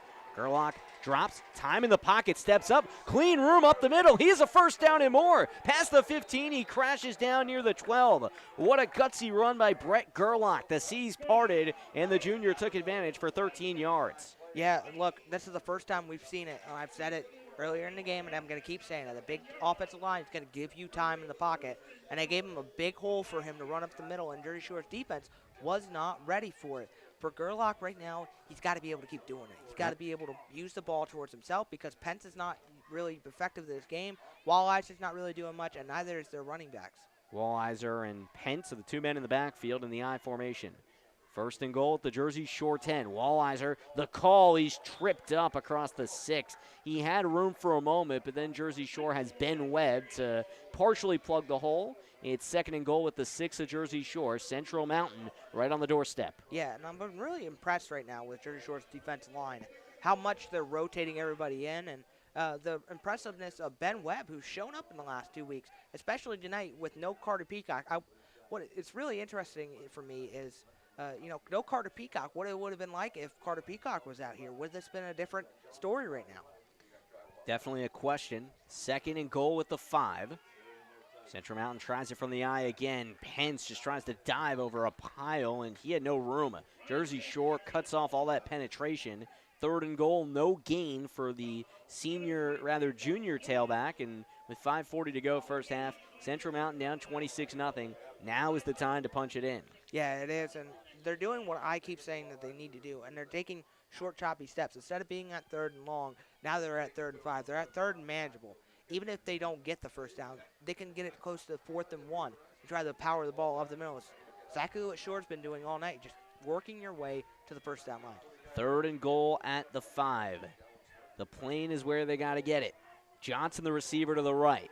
Gerlach steps up, doesn't sense the backside pressure. He's put down by Dugan all the way back at about the 15-yard line. 4th and goal from there. Dalton Dugan comes alive on the sack. Yeah, again, that's the second time tonight that they haven't accounted for Dalton Dugan. And I don't know what it is offensive line-wise for Central Mountain. Maybe they're not rotating good enough, but Dalton Dugan impressing us tonight and using his speed and getting to the edge and, sacking the quarterback and it's making it a little bit different for Shore to rotate because Carter Peacock's not out there, so you can't put him out there, and Dalton Dugan stepping up right now. A lot of time elapsing on this drive. It's 4th and goal with the 13. 4.5 to go first half. Gerlach here, pressured. Myers gets off the edge. He puts it upfield. Walliser has it left side, and he sprints into the end zone for the score. What a play by Gerlach. Used his offhand to flip it up, and Walliser was there to convert. 26-6, Jersey Shore still in front. That's an impressive drive right there. And, some of it was for penalties, but they still did a great job. Gerlach did what he needed to do. He ran the ball up the middle, and that time he got to the outside edge and negated Quincy Myers and Dalton Dugan in his face and made a great pass to Walliser for a touchdown. Weaver on for the PAT would make it 26-7 here. Snap is down, so is the kick, and it goes through barely. 26-7, Jersey Shore still up big, but Central Mountain might have a nice little run here in them. 4:22 to go first half. Bulldogs get the ball back on the Bear Country Sports Network. Ace is the place with the helpful hardware, folks. Ace, the only national retailer that carries Benjamin Moore paint. Now Benjamin Moore's premium quality and huge selection of colors will be right in your neighborhood, along with the award-winning service and advice Ace has always provided for your paint projects. Around the block, what you need in stock with people who know their paint. Benjamin Moore paint available exclusively at Avis Building Supply, Route 150, Central Avenue in Avis, across from Dairy Queen.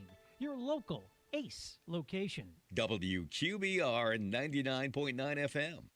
Sam Cooperman, Brandon Barker returning to Thompson Street Stadium, and Central Mountain scores for the first time tonight.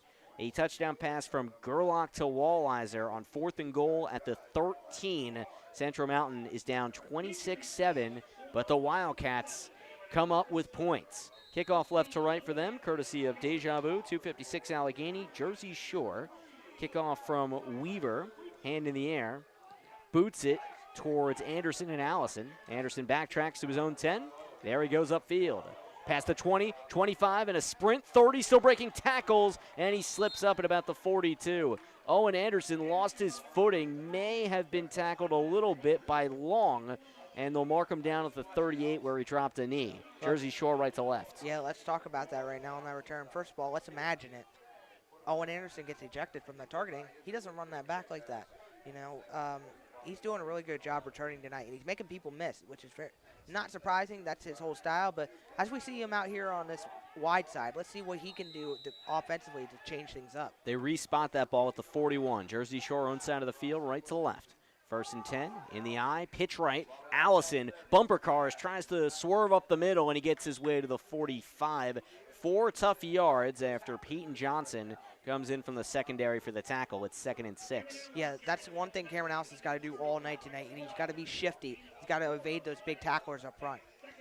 2nd and 7, own 44 for Jersey Shore. Weary, roll out right, throws a little wide, but Hess is there for the grab and a first down. He marches up to the 45 of Central Mountain for 11 yards. Yeah, he's Caden Hess is one of the big key factors tonight. Keep throwing him the ball. That's all they do. It's just short little routes with him. He can catch the ball no matter what way it's brought to him. Eventually, we'll watch it here. He'll fake that little curl and go deep.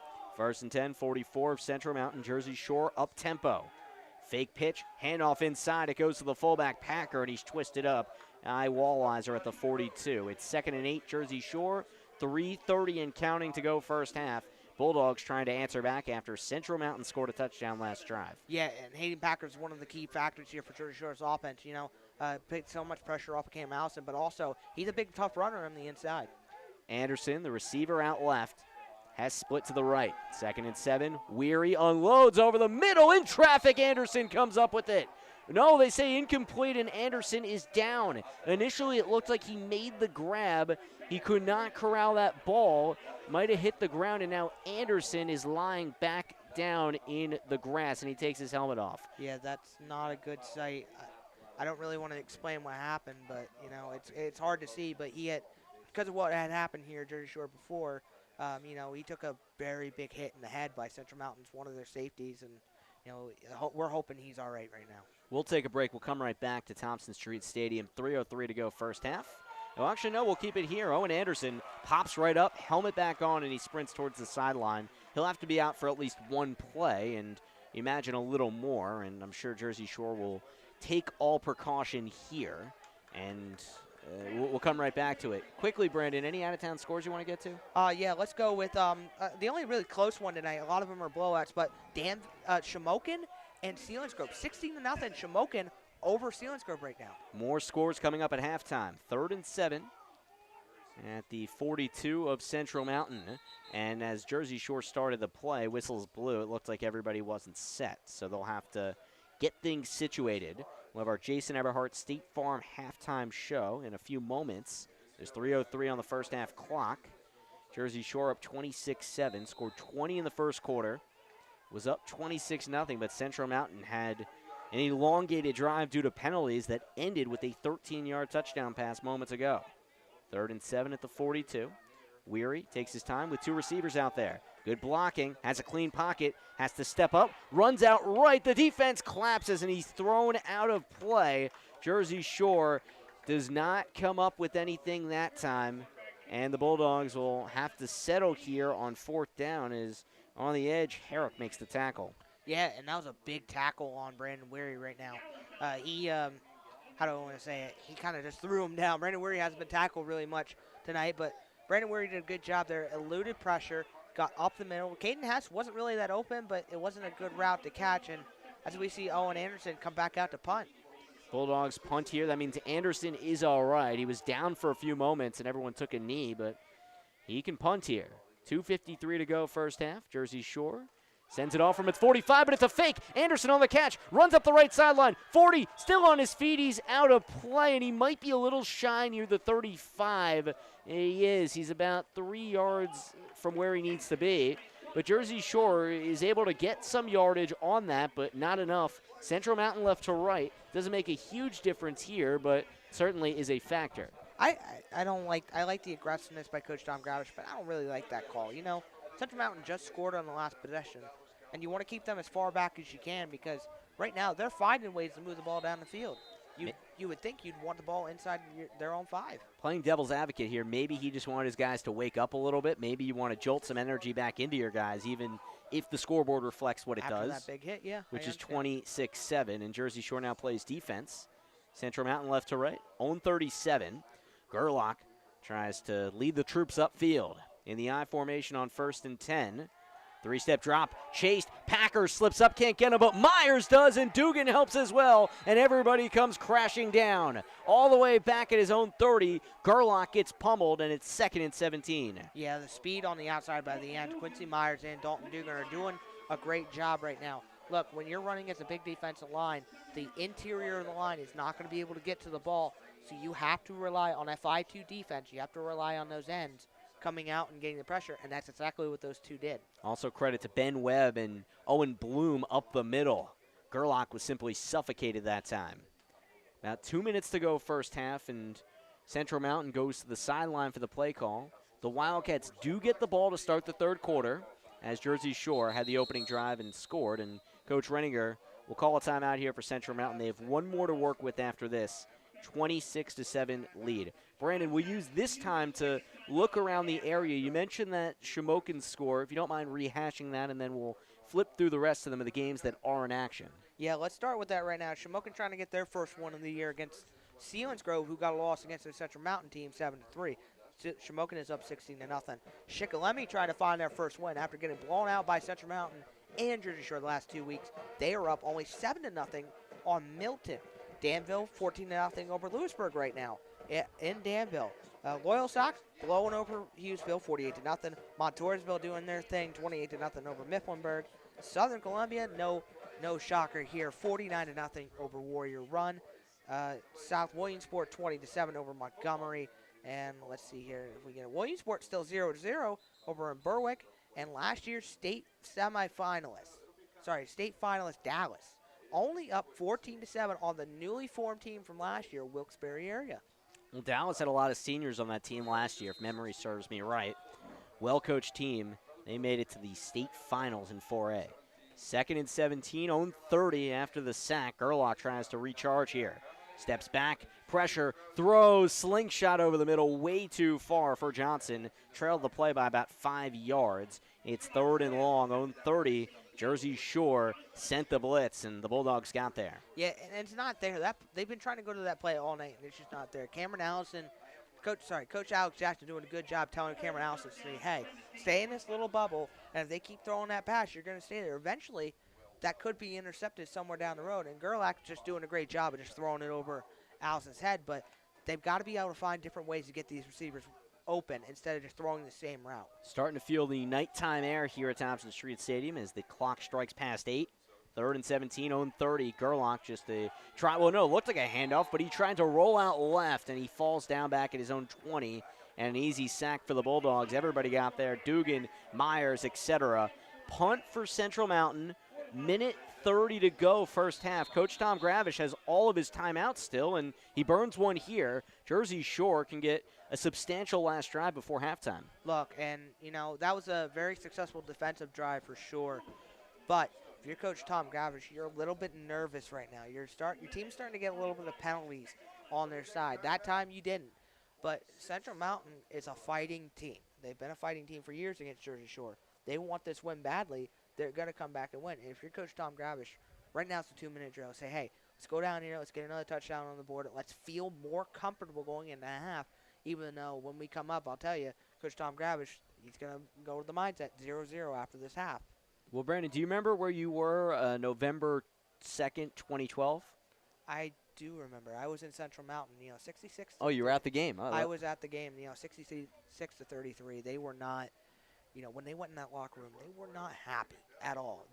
They just, and every year since then, Coach Tom Gravish has put that newspaper posting on the locker room door saying, hey, look what these guys did to us, back at their home turf. We need to do that every night we're here. High snap. Weaver collects it at his own 5, booms it across midfield. Anderson creeps in to field it. Good blocking up the left side. Runs past the 40. He's tugged down just about the 35. Holland with the shoestring stop. Jersey Shore approaching Central Mountain's red zone, and they have a minute 24 to work with. Up 26-7 here late first half. Yeah, I'm going to say it right out. I'm going to call it. If Owen Anderson plays the rest of this game, if it ends up being a blowout, he is going to return one of these things for a touchdown. You could just feel it, watching him run. But, for Coach Tom Gravish right now, he's going to set up in the shotgun and try to push the ball down as much as he can. From the 34 of Central Mountain left hash, Weary with 3 receivers stacked right. First down, slings it over the middle. Hess the grab, flag comes in. He's down at the 19. He's tugged down right there by Tuttle, but we'll see what happens. That flag came in from the near side. Yeah, and I think it might have been a false start. I thought I saw somebody flinch really early, but that's going to be a really late call. Let's see what it is. Yeah, Jersey Shore backs up offensively, and Jersey Shore has the penalty. Yeah, they call it on Caden Smith, the center, and Jersey Shore has to back up all the way towards midfield, and Jersey Shore gets a tough break there. Weary with a pretty quick delivery as he got that one out to Hess, but comes up empty. Yeah, go ahead. Yeah, it's Central Mountain's defense. I want to say it real quickly. Owen Anderson was wide open on the outside. 1st and 21, 45 of Central Mountain. Shotgun again, 2-by-2. Weary, lots of time, fires upfield, incomplete pass. Hess tried to draw the hold, but nothing called there. Jason Rinker, all 5-4 of him in coverage. It's 2nd and 21, Jersey Shore, minute 3 to go first half. Man, look at the size difference there. Caden Hess and him, going up against each other. If Brandon Weary puts that on his perfect spot, Caden Hess, that's an easy touchdown. But, I'll give him credit. That's great coverage on a very tall receiver. I believe we saw somebody do that coverage on Jersey Shore last year. Hess, 6'2", 193. That's a powerful guy to stop. 26-7 Jersey Shore. Peacock across the formation left side. From the shotgun, Weary delivers over the middle. Caught by Dugan as he lunges for the 35. He's put down at the 36. Jersey Shore gets 9 yards, and they call a timeout here. Coach Gravish in his dress attire. He comes out on the field with the tie and the short-sleeve dress shirt to talk to his guys. I believe I called him Al Golden last year. He was, he gave me that feel. He just wanted to pump everybody up. So. But do you think he wants to be called Al Golden? I don't think he wants to be called Al Golden. But then why would you say that? I don't know. I want to bring up reminders for you, Sam. It's a decent comparison. Yeah. As far as the attire, yeah. and the attire alone, that's not bad. Yeah.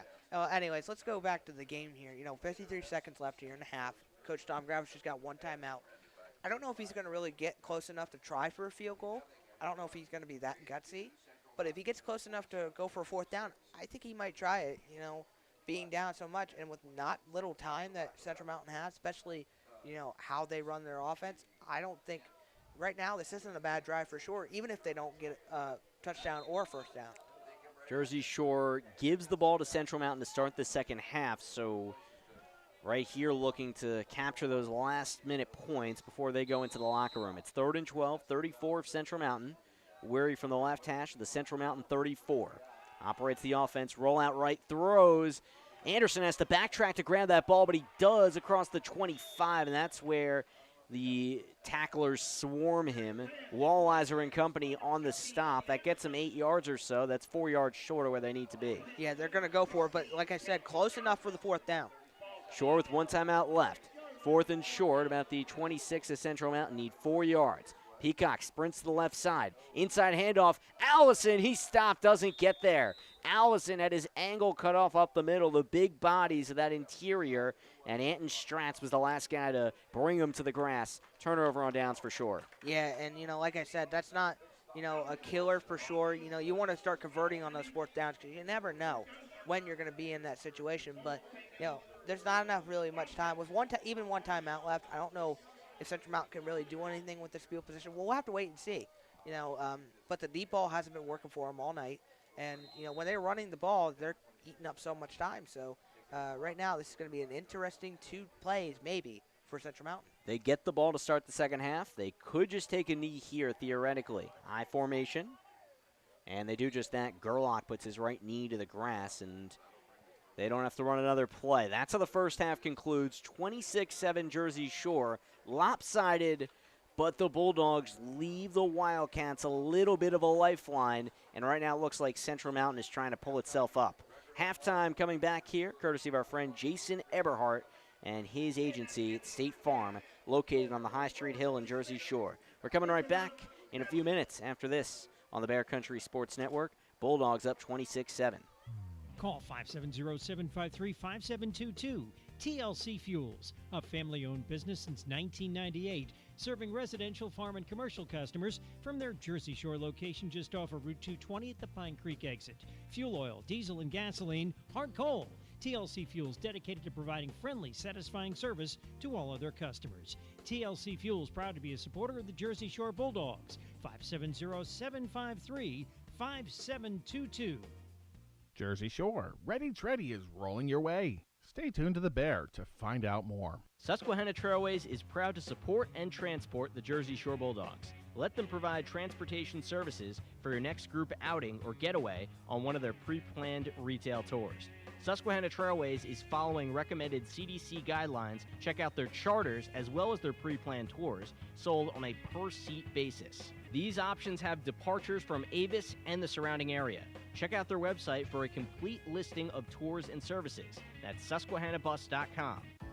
Stock up to support your family's immune health with Ester C, a superior form of vitamin C. Ester C lasts up to 2 times longer than regular vitamin C, and it's the only vitamin C with 24-hour immune support. So don't just settle for regular vitamin C. Look for Ester C on the label when you shop for your family's immune health. These statements have not been evaluated by the Food and Drug Administration. This product is not intended to diagnose, treat, cure, or prevent any disease. Let me ask you a question. What do you see when you look at your car? Do you just see taillights? Or your dog's tail wagging when you first brought him home? Do you see 4 tires or 2 tired kids in the back seat after their first day of school? Other insurance companies just see a car, but a State Farm agent sees what your car really means to you. So why not give it the protection it deserves? Jason Eberhardt, State Farm Insurance, 265 High Street, Jersey Shore, 570-865-5191. Cutting Edge Country, WQBR, Avis Williamsport State College, 99.9 FM. An eventful first half here at Jersey Shore's Thompson Street Stadium in front of mostly empty bleachers. Jersey Shore football up 26-7 on their local rival Central Mountain. Sam Cooperman, Brandon Barker with you. We'll have Nate Carpenter on the mic in a few minutes to chat it up with us. And in the meantime, Brandon, give me your analysis of this first half. Jersey Shore was up 20-0 after the first quarter. 2 receiving touchdowns from Caden Hess from 31 and 18 yards respectively, and then an interception return to the house by Hess.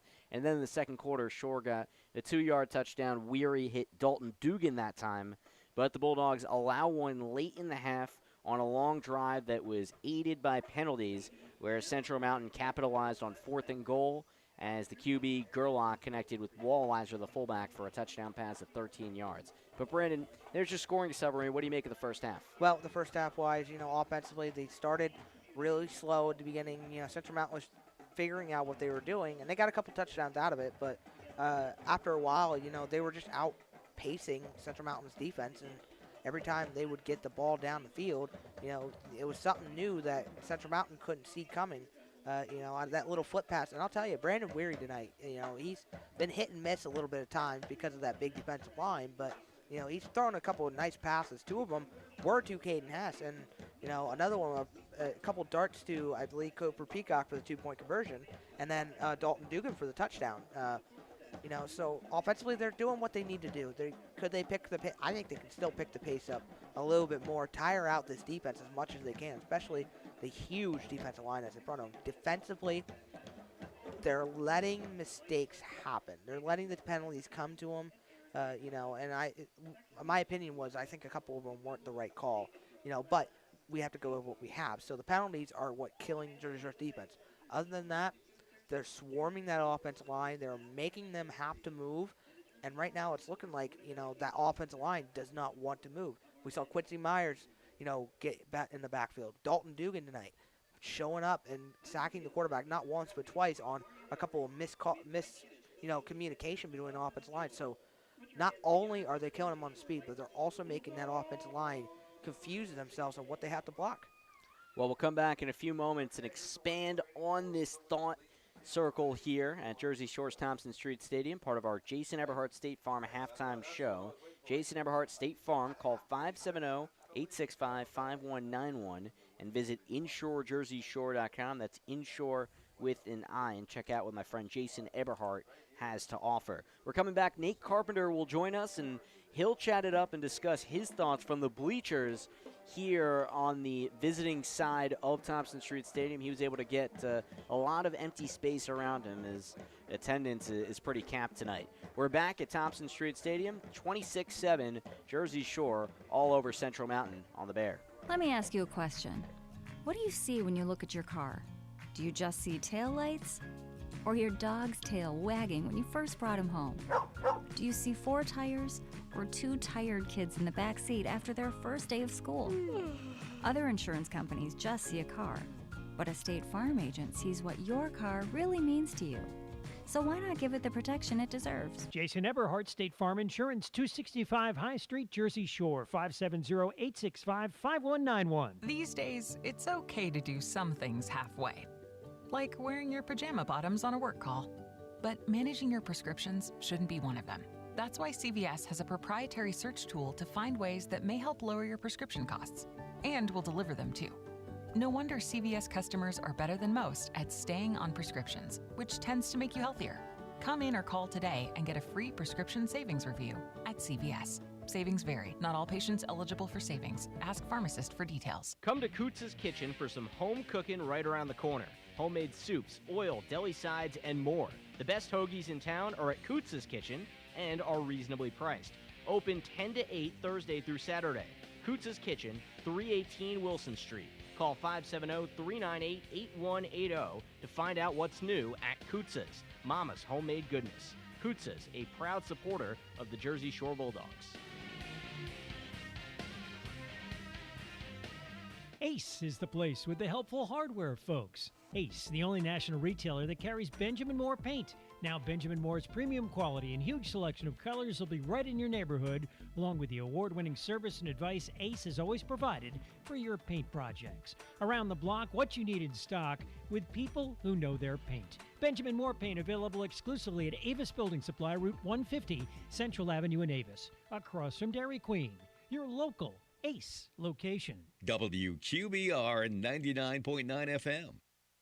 Welcome back here on the Bear. It's going to be 26-7 here at halftime between Jersey Shore and Central Mountain. I've got the doctor, Nate Carpenter, here on halftime, and he's been sitting in the bleachers, and he's got a lot of notes. So, Nate, I'm going to let you go straight ahead with it. Man, I had a great time that first half just watching the hats come off. You know, Central Mountain rolled in a little later. They warmed up in the valley, and they came in, and they were hungry, and they're big, and they came off a really big victory against Selinsgrove, right? They come in tonight. They were battle-tested. My big concern for the Dogs was, would they take this one off? And would Central Mountain have a little bit more poise simply because they've been in a close ball game? But I got to tell you something right now. Initially, in the beginning of the game, I was a little frustrated. I thought we gambled on the 2-point conversion right out of the gate. But that word gamble paid off because, I'll tell you, Weary was poised. Gravish, as we know, goes up-tempo. And being in condition, as we talked about before the game, being able to do the up-tempo, we realized in that second quarter not only was Central Mountain gassed a little bit, but the officials were too, and they kind of took the quarter off. And I'll tell you, when you're fatigued, even though it's a nice evening out tonight, it's not too cold, not too hot, but they had trouble resetting the game clock. There were some missed calls. In fact, one led to the big series at Central Mountain, those continuous penalties, long drive, great quarterback play by Central Mountain to put that one in the end zone to Walliser. So give them credit. They didn't quit. They didn't lay down. But if you noticed, the gamble paid off, the up-tempo paid off, the conditioning paid off, and we have athletes. I mean, we have some athletes. Oh, absolutely. Our D-line took the lid off and got pressure on the quarterback. Central Mountain really had a tough time even getting into those double break routes. They wanted to go deep a couple times. And if you recognize that second quarter when Anderson got called for the targeting, questionable, but if that's targeting, the hit he took over the middle was a targeting penalty. Oh, absolutely it was. And I was concerned about him. He bounced right back up. Let's talk about a couple things, too. That first quarter, Hess made a couple incredible grabs. He made a couple really tight windows of opportunity look great offensively. Weary threw some nice footballs.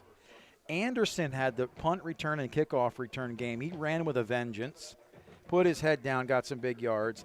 So you had some big plays there. Quarter 2, we got a little undisciplined, but when you're up 26-0, that happens. Yep, absolutely. You know, and I'll tell you, if we have a weakness in an Achilles heel right now, it's obvious it's the kicking game.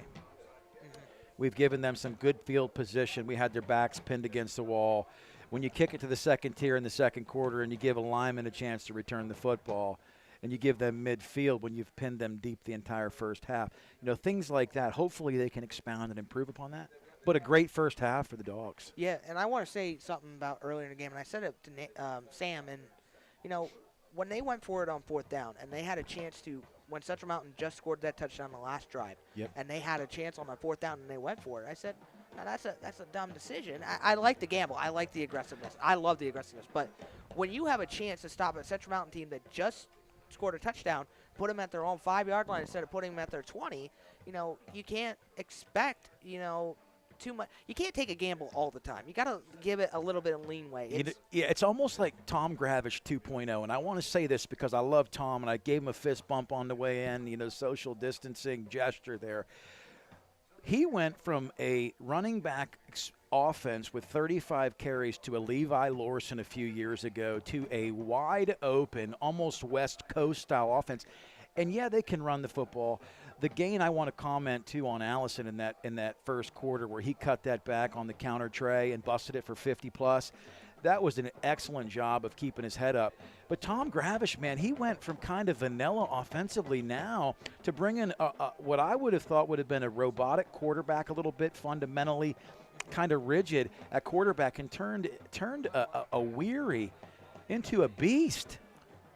Oh, yeah, no, and I was saying it earlier. You pointed on it, and I've been saying it. You know, Weary's been throwing a couple of nice – I agree with you. He's been throwing nice balls. The one thing I want to see from him tonight is a little bit more when his back's against the wall. You said it before, back's against the wall. His back was against the wall when he was in that goal line, and he didn't really do much. You know, that's what those are the kind of things you got to work on now because, you know, when you're back that far, especially how big that defensive line was, you know, you're stopping the run game. You know, Cameron Allison had the one big jet down the field, but other than that, Central Mountain's been able to key on that. Well, those are things that don't show up in the box score, but as I'm keeping stats on carries and receptions, the big play there was Hess getting just deep enough to move the chains on that 3rd down. I mean, they didn't even measure. I thought they were going to measure, but that got them out of that deep, you know, reverse red zone, I call it, to get some field position to open it back up, and then all of a sudden Central Mountain stacked the box and Jersey Shore wasn't able to do anything on the ground. All of a sudden, boom, big play up the middle. So Tom Gravish,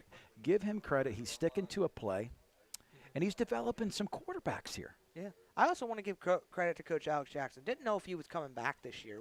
He was up in the air. He said he was leaving, and then he came back in June, and, you know, Coach Tom Gravish said, hey, you know, I'm glad to have you back on, you know, my leading defensive coordinator back. But give him credit, too. He's taken – every year, and we see it consistently, he's taking kids that are small or big and teaching them how to play football right.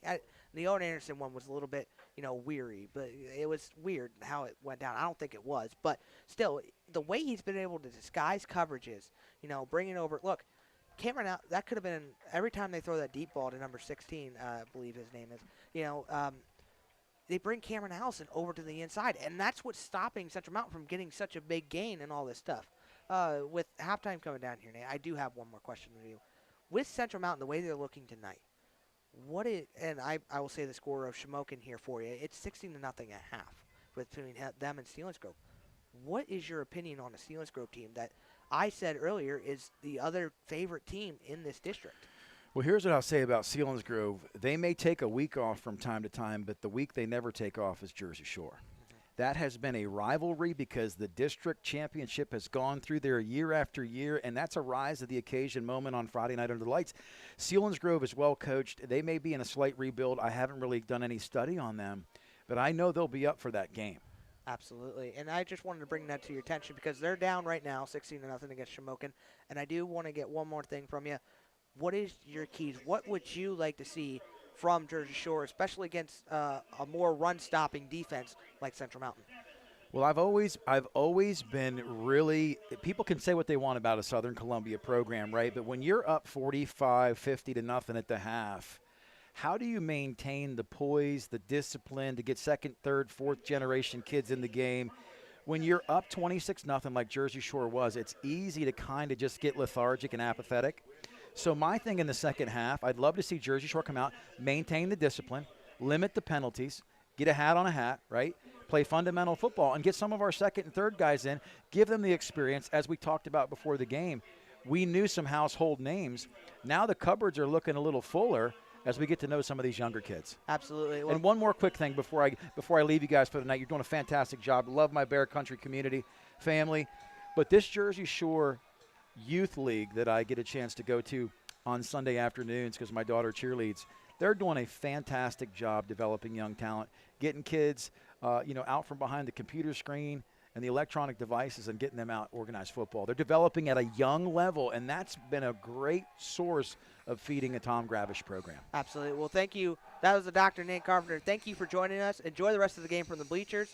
When we come back, we will be back for the kickoff here with Sam. This has been the Bear Country 99.9 on FM. Want to sell your house? Want to buy a house? Then call the Dave Winkleman team at First Choice Real Estate in Jersey Shore. Dave's a graduate of Jersey Shore High School. He and his wife Jen live in South Avis, and the parents of 7 children. So you know the Dave Winkleman team is motivated to market your home and find you a new one. 570-295-4422. Ask Dave how he can guarantee your home will be sold in 90 days. Dave Winkleman team at First Choice Realty in Jersey Shore. Ready to serve you. 570-295-4422. When you have trouble sleeping, it's tough. When kids have trouble sleeping, Mom, I can't sleep. Dad, just one more story? for nights like this, try Vicks Pure Z's Kids. Our great tasting gummies are specially formulated for kids with a unique blend of botanicals and a low dose of melatonin to support their natural sleep cycle. Best of all, they're drug-free and non-habit forming. Help your child fall asleep naturally with Pure Z's Kids Gummies. Consult with a doctor before use. For ages 4 and up. Something new at Jiffy Market and Deli in Jersey Shore. Your favorite treats fresh fried. Chicken tenders, onion rings, mozzarella sticks, fish fillets, french fries now available, plus fresh made sandwiches, meat and cheese by the pound, and party trays. Call to order food to take out only 570-398-3499. Jiffy Market and Deli, everything you need in one place, crossing the post office in downtown Jersey Shore. 570-398-3499 for Jiffy Market in Jersey Shore. Stock up to support your family's immune health with Ester C, a superior form of vitamin C. Ester C lasts up to 2 times longer than regular vitamin C, and it's the only vitamin C with 24-hour immune support. So don't just settle for regular vitamin C. Look for Ester C on the label when you shop for your family's immune health. These statements have not been evaluated by the Food and Drug Administration. This product is not intended to diagnose, treat, cure, or prevent any disease. Jersey Shore. Get ready to welcome Ready Treddy. The Bear has details coming soon. The Bear, WQBR. Back to Jersey Shore's Thompson Street Stadium. Sam Cooperman, Brandon Barker with you on the Bear Country Sports Network. And second half, Brandon, will begin with Jersey Shore having to play defense. The Bulldogs are up 26-7 over their local rivals Central Mountain, but things get a little bit dicey towards the middle of the second quarter. Central Mountain had a drive that spanned about 5 minutes, and really from there, things just continued to hit a little bit of a speed bump there for Jersey Shore. How do they get out of that funk and get back to dominating a team that they were absolutely smoking early on? Well, it just stays in the mindset of each other, Just be more confident in what you're doing, If you feel like you are missing your block or you're doing this or you're doing that, just keep doing it right now. Look, defensively, Jersey Shore's not doing a bad job. They're doing what they're supposed to against a team that's running the ball. But what's helping them is the conditioning of their offensive line offense.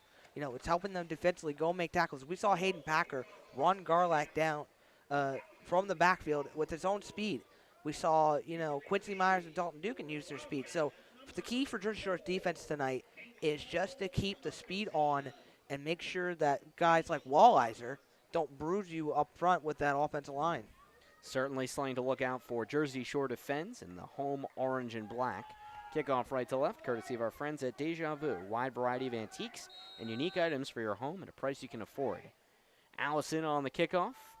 falls, and Johnson back to return. The kick goes directly to Johnson, walks into it at his own 13. Trots up to the 20, tries to misdirection, and he's spun down at the 27. Peyton Johnson returns it there, and here comes the Central Mountain offense after the Gage Wilson tackle on special teams. Yeah, let's see what differently Coach Renninger told them at halftime to do. They're playing what their style of football, but like I said earlier, the speed is killing them on the inside. If you're Central Mountain, you've got to be able to use your offensive line to your ability, push the ball up, and then use your passing plays wisely. Don't keep throwing it downfield. Throw it short. Throw it on the inside routes. 1st and 10 on 26. The Gerlach-led offense takes over. Going left to right from the right hash. Jersey Shore with its 5-2 defense. Bring everybody to the right side. Pitch to the receiver, Johnson, who just came over there. But Jersey Shore wallops him to the ground. Cam Allison, the safety, from behind on the tackle. 2nd and long after about a gain of 1 for Central Mountain. Yeah, and this is one thing I love about Shore's defense. When they get to the outside run, they all swarm to the ball. It's dog pound mentality, dog pile, just all one hat on each other, and then get that extra hat on them. And, that's how you get guys like Walleyes down. You get, Garlic down on the ground. Johnson, who just caught that pitch, he's on the right side as a receiver out of this I formation. 2nd and 10, on 26. Gerlach, the handoff to the tailback Pence, and he's tripped up across the 28. Tackle by Gabe Packer, Jersey Shore's linebacker and leading ball stopper. It's about 3rd and 8. Central Mountain left to right, opening drive of the 3rd quarter, down 26-7. Yeah, the one thing I have noticed the whole time is they've been able to bottle up Pence, He's been the big playmaker for him, but he hasn't really done much tonight. And even after he tore up his hamstring or something. Yeah, he's out of the game now. He usually comes out on passing downs, and they have 3 receivers set for Central Mountain. McCloskey, the low man to the right. Throwing left is Gerbach, and he just bounces it to Johnson. Incomplete. Brett Gerlach had no shot with the pressure coming. 4th and 9, 1-yard gain on the opening drive of the second half. Central Mountain did not capitalize, and Jersey Shore gets the ball back going right to left. Yeah, and that's just a vanilla kind of offense for them. Just keeps running the ball and, try to throw it short on 3rd down. It's just not going to keep working for them all night. Tyler Weaver's been a busy man as the punter. Claps his hands and receives a waist-high snap high in the air. Anderson under it at his own 40. Takes it from left to right. Tries to find room out to the right side. He's had a few big returns already. Flags fly, and he slips up at midfield. May be coming back. 2 flags from behind where Anderson caught it. Yeah, that might be an illegal block in the back or something. This is going to actually push that offense back behind their plus territory for them. Jersey Shore trying to extend its 26-7 lead with 10:22 to go in the 3rd. 2 2-0 teams. Week 3 of the 2020 season. Jersey Shore has beaten Central Mountain 7 straight years, and like you mentioned, the illegal block in the back is the call. They say number 44. That's Hayden Packer. Jersey Shore will be inside its own 35 to begin its opening drive of the quarter, and that's all the way inside the 30 as it's 10 yards from that spot. So that's about its own 26 for Jersey Shore. Yeah, let's watch and see how fired up this defense gets for Central Mountain. They've got to be able to make a stop on this high-powered offense from Jersey Shore. Nate and I noticed it earlier. Brandon Weary, we want to see more pulls of this offense come into play.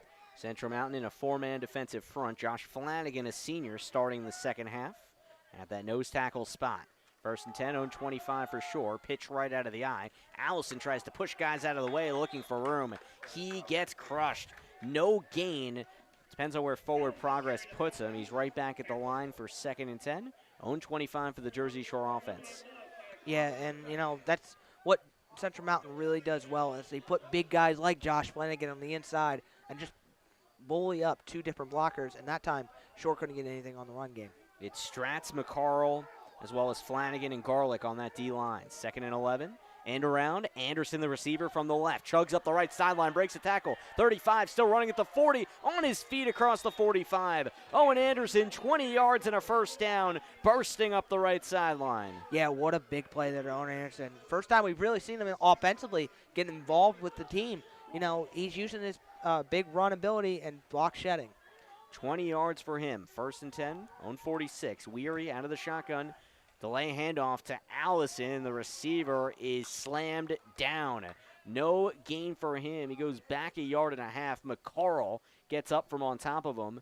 Shore with 2nd and 11 here. Yeah, this is a high-paced speed that we want to see from Shore. This is a new formation. They're going to keep going shotgun, try to tire out that Central Mountain defense and keep running things. They've got to stay away from the run, though. They've got to keep bullet passes to the outside with people like Anderson and see Caden Hess more involved. It's 2nd and 13 here, actually. Allison was backed up pretty far. Weary time in the pocket. Floats it over the middle. Caught at the tip of the ball by Dugan and breaks a few tackles. Gets through another at the 40. 35 is where he extends the ball to. Dalton Dugan with a gain of about 17. Jersey Shore has a first down. Yeah, and nice run there by Dalton Dugan after the catch. Floated it there just a little bit over his head. Caught it. Came back around. Been able to make people miss for Central Mountain defense. That's been the theme tonight for this defense. And at 20 yards. 1st and 10, 36 is Central Mountain. Jersey Shore runs the end around again. Anderson tries to find the right edge. Gets by a Johnson tackle, but then help comes, and he is roughed up. A flag came. Anderson loses a couple of yards. As it stands now, it looks like 2nd and 12 for Shore. Yeah, this might be another big penalty for Jersey Shore. Now the penalties have been going to the other side of the ball. Instead of defense, now it's hurting the offense for them. 8:40 to go, 3rd quarter. 26-7 Jersey Shore lead. The Bulldog offense has been silent since early in the 2nd quarter. It had 20 points in the 1st quarter. One of those came on a defensive touchdown. So the offense is not what we've seen in the first 2 weeks, where it's been Jersey Shore outscoring opponents 94-7. Here, a little bit of a closer game, 19-point differential. And we wait for the dust to settle as Jersey Shore tries to operate offensively on its first drive of the quarter. Yeah, and if we take this time now and we look at it and, say, hey, you know what? Central Mountain's actually benefit. I don't know if it was a penalty or not, but anyways, Central Mountain, they're still in this game no matter what. They've got to be able to just get a stop here offensively. I want to make a note here. Brady Jordan is finally in this game. Watch a new wrinkle with a jet sweep or something with him on the outside edge. Instead of Anderson, now it's Brady Jordan. Jordan had a big week last week. 9 rushes, 74 yards, and a score against Shikellamy, the 5'8", 160 sophomore, finding his way onto the field in a few different looks that Jersey Shore presents its opponents. Officials still conferring. Nate harped on that at halftime, and evidently it still is finding itself to be true. Any scores you want to run through, Brandon? Yeah, let's get through them now while we're waiting for this time. Let's go. Still Danville 14-7 at halftime, and we believe South Williamsport Montgomery at half. Montoursville still rolling 28-0 at the halftime, probably entering the 3rd quarter. And Shamokin and Selinsgrove still at 16-0, and Williamsport up 16-7 at the half over Berwick. Scores to monitor. Brandon will continue to do that throughout the game. Jersey Shore is a new set of downs after things were all figured out. We didn't get clarification on what happened, but the Bulldogs have it across the 35. Throw left on 1st and 10. Jersey Shore has it up to the 27, where Brady Jordan is able to make the catch and run for 6 yards or so. There's the sophomore getting some action. 2nd and short for the Bulldogs. Yeah, the one thing that's going to kill these DBs for Central Mountain is the speed on the inside rush. What Brady Jordan brings to the table is be able to jet him across the field and bring him on the inside routes. It's about 2nd in inches, actually. He got 9. Handoff, Allison out of the gun. He is thrown down forcefully. Cam Allison has not had much running room aside from one big burst. The interior plugged it up, including Josh Flanagan, the senior. Backs up about 1.5 yards. It's 3rd and 2 or 3 for Jersey Shore. Line to gain is the 26 of Central Mountain. Let's see what offensively Coach Tom Gravish does here. There's going to be a new fold into the play here tonight. Shore back on the line quickly, trying to keep the drive alive. Weary, empty backfield. Slings it up the right side, a little too deep for his target, Caden Hess. It would have been a hat trick tonight if he got in the end zone, but Peyton Johnson in coverage. Jersey Shore has 4th down, and it's obviously 4th down territory here. Yeah, and I don't know. I don't like this call. The first time I said it at halftime, I think he should punt it. And I think this is, again, where he should punt it. Look, you have an opportunity to get a defensive touchdown. From the 29, though? Yeah, maybe. 4th and 3, 29 is Central Mountain. Jordan sprints across the formation to the right. Weary from the gun. Sidearm toss. First down to Peacock. He lunges across the 20. Jersey Shore gets about 9 yards. Only needed 3. Good little pitch and catch there from Weary to Peacock there. Use the speed of Peacock. catch that ball. Going back to that thing, I meant more of a punt. You punt him down into the 15, and then you get a chance at either stopping him that short or you get a defensive touchdown. 1st and 10, 18 to Central Mountain. Bulldogs in the red zone from the right hash. Anderson in at quarterback. He does a run pass option. Pitch left. Allison with the flag up the sideline to the 10 between the numbers. Cam Allison for now 8 yards, but a flag came in on the outside. That might be a hold. Yeah, it is. And I saw Brady Jordan just caught the outside edge of, I believe, Caden Falls. And, that's, again, another big penalty that's really hindering this Jersey Shore drive. They're up 26-7 still. Jersey Shore just a little stagnant in this game as things have progressed. They came out hot early but have cooled off, and we saw him early in the game. Sophomore Connor Griffin, the younger brother of Jersey Shore legendary kicker Cam Griffin, is out on the field playing wide receiver. Oh, and Anderson, let's make a note of it. He's now out at quarterback, and Dalton Dugan, I believe, Brady Jordan's moving at running back. Jordan in the backfield to the right hip of Anderson. New formation. Anderson keeps it. Right side on 1st and 16. Gets around the edge. Breaks 2 tackles. 3 still on his feet. Owen Anderson squirms away. And he gets all the way back up to about the line of scrimmage plus a yard or so. Owen Anderson made something out of nothing. Yeah, Owen Anderson's just tough as nails tonight. He refuses to go down all night long as we see Cam Allison come back in the game. A lot of rotations we're seeing on the offense here for sure. Peacock, Jordan, the receivers to the left. Jersey Shore as well as Dugan. Hassall alone to the right. 2nd down, Anderson fakes right, keeps it himself, breaks free, and sprints in for a score. Owen Anderson, 16 yards. Jersey Shore back on the left side of the scoreboard, 32-7. Yeah, what a nice drive there. Owen Anderson, just tough as nails, runs to the inside run and gets a touchdown on that play. Owen Anderson, I'll tell you, I'll make the little note of him right now. Be interested to see if Coach Tom Gravage puts him at running back and puts Brandon Weary at quarterback. Definitely options for him. You can tinker with this team. A lot of flexible players. You can kind of mix and match depending on what the defense presents. 2-point conversion time. Jersey Shore trying to make it 34-7. It's 32-7 as it stands. Jordan to the right side of the formation. 3 receivers there. Weary pumps, throws to the corner. He hits Jordan for 2. Jersey Shore up 34-7, 6:03 to go in the third. The Bulldogs, after a little bit of a hiccup here and there, they persevere and score, and it comes with Owen Anderson's legs. Back to Thompson Street Stadium after this on the Bear Country Sports Network. Central Mountain gets another try down big. Looks like it'll be a harsh winter. Why else would CVS have snow shovels and ice melt for sale already? Time to visit Terry's Colin Wood Stoves in Jersey Shore. Serving Bear Country for the last 41 years, new owner Kyle's bringing his education and many years of expertise to provide you with honest solutions and quality service.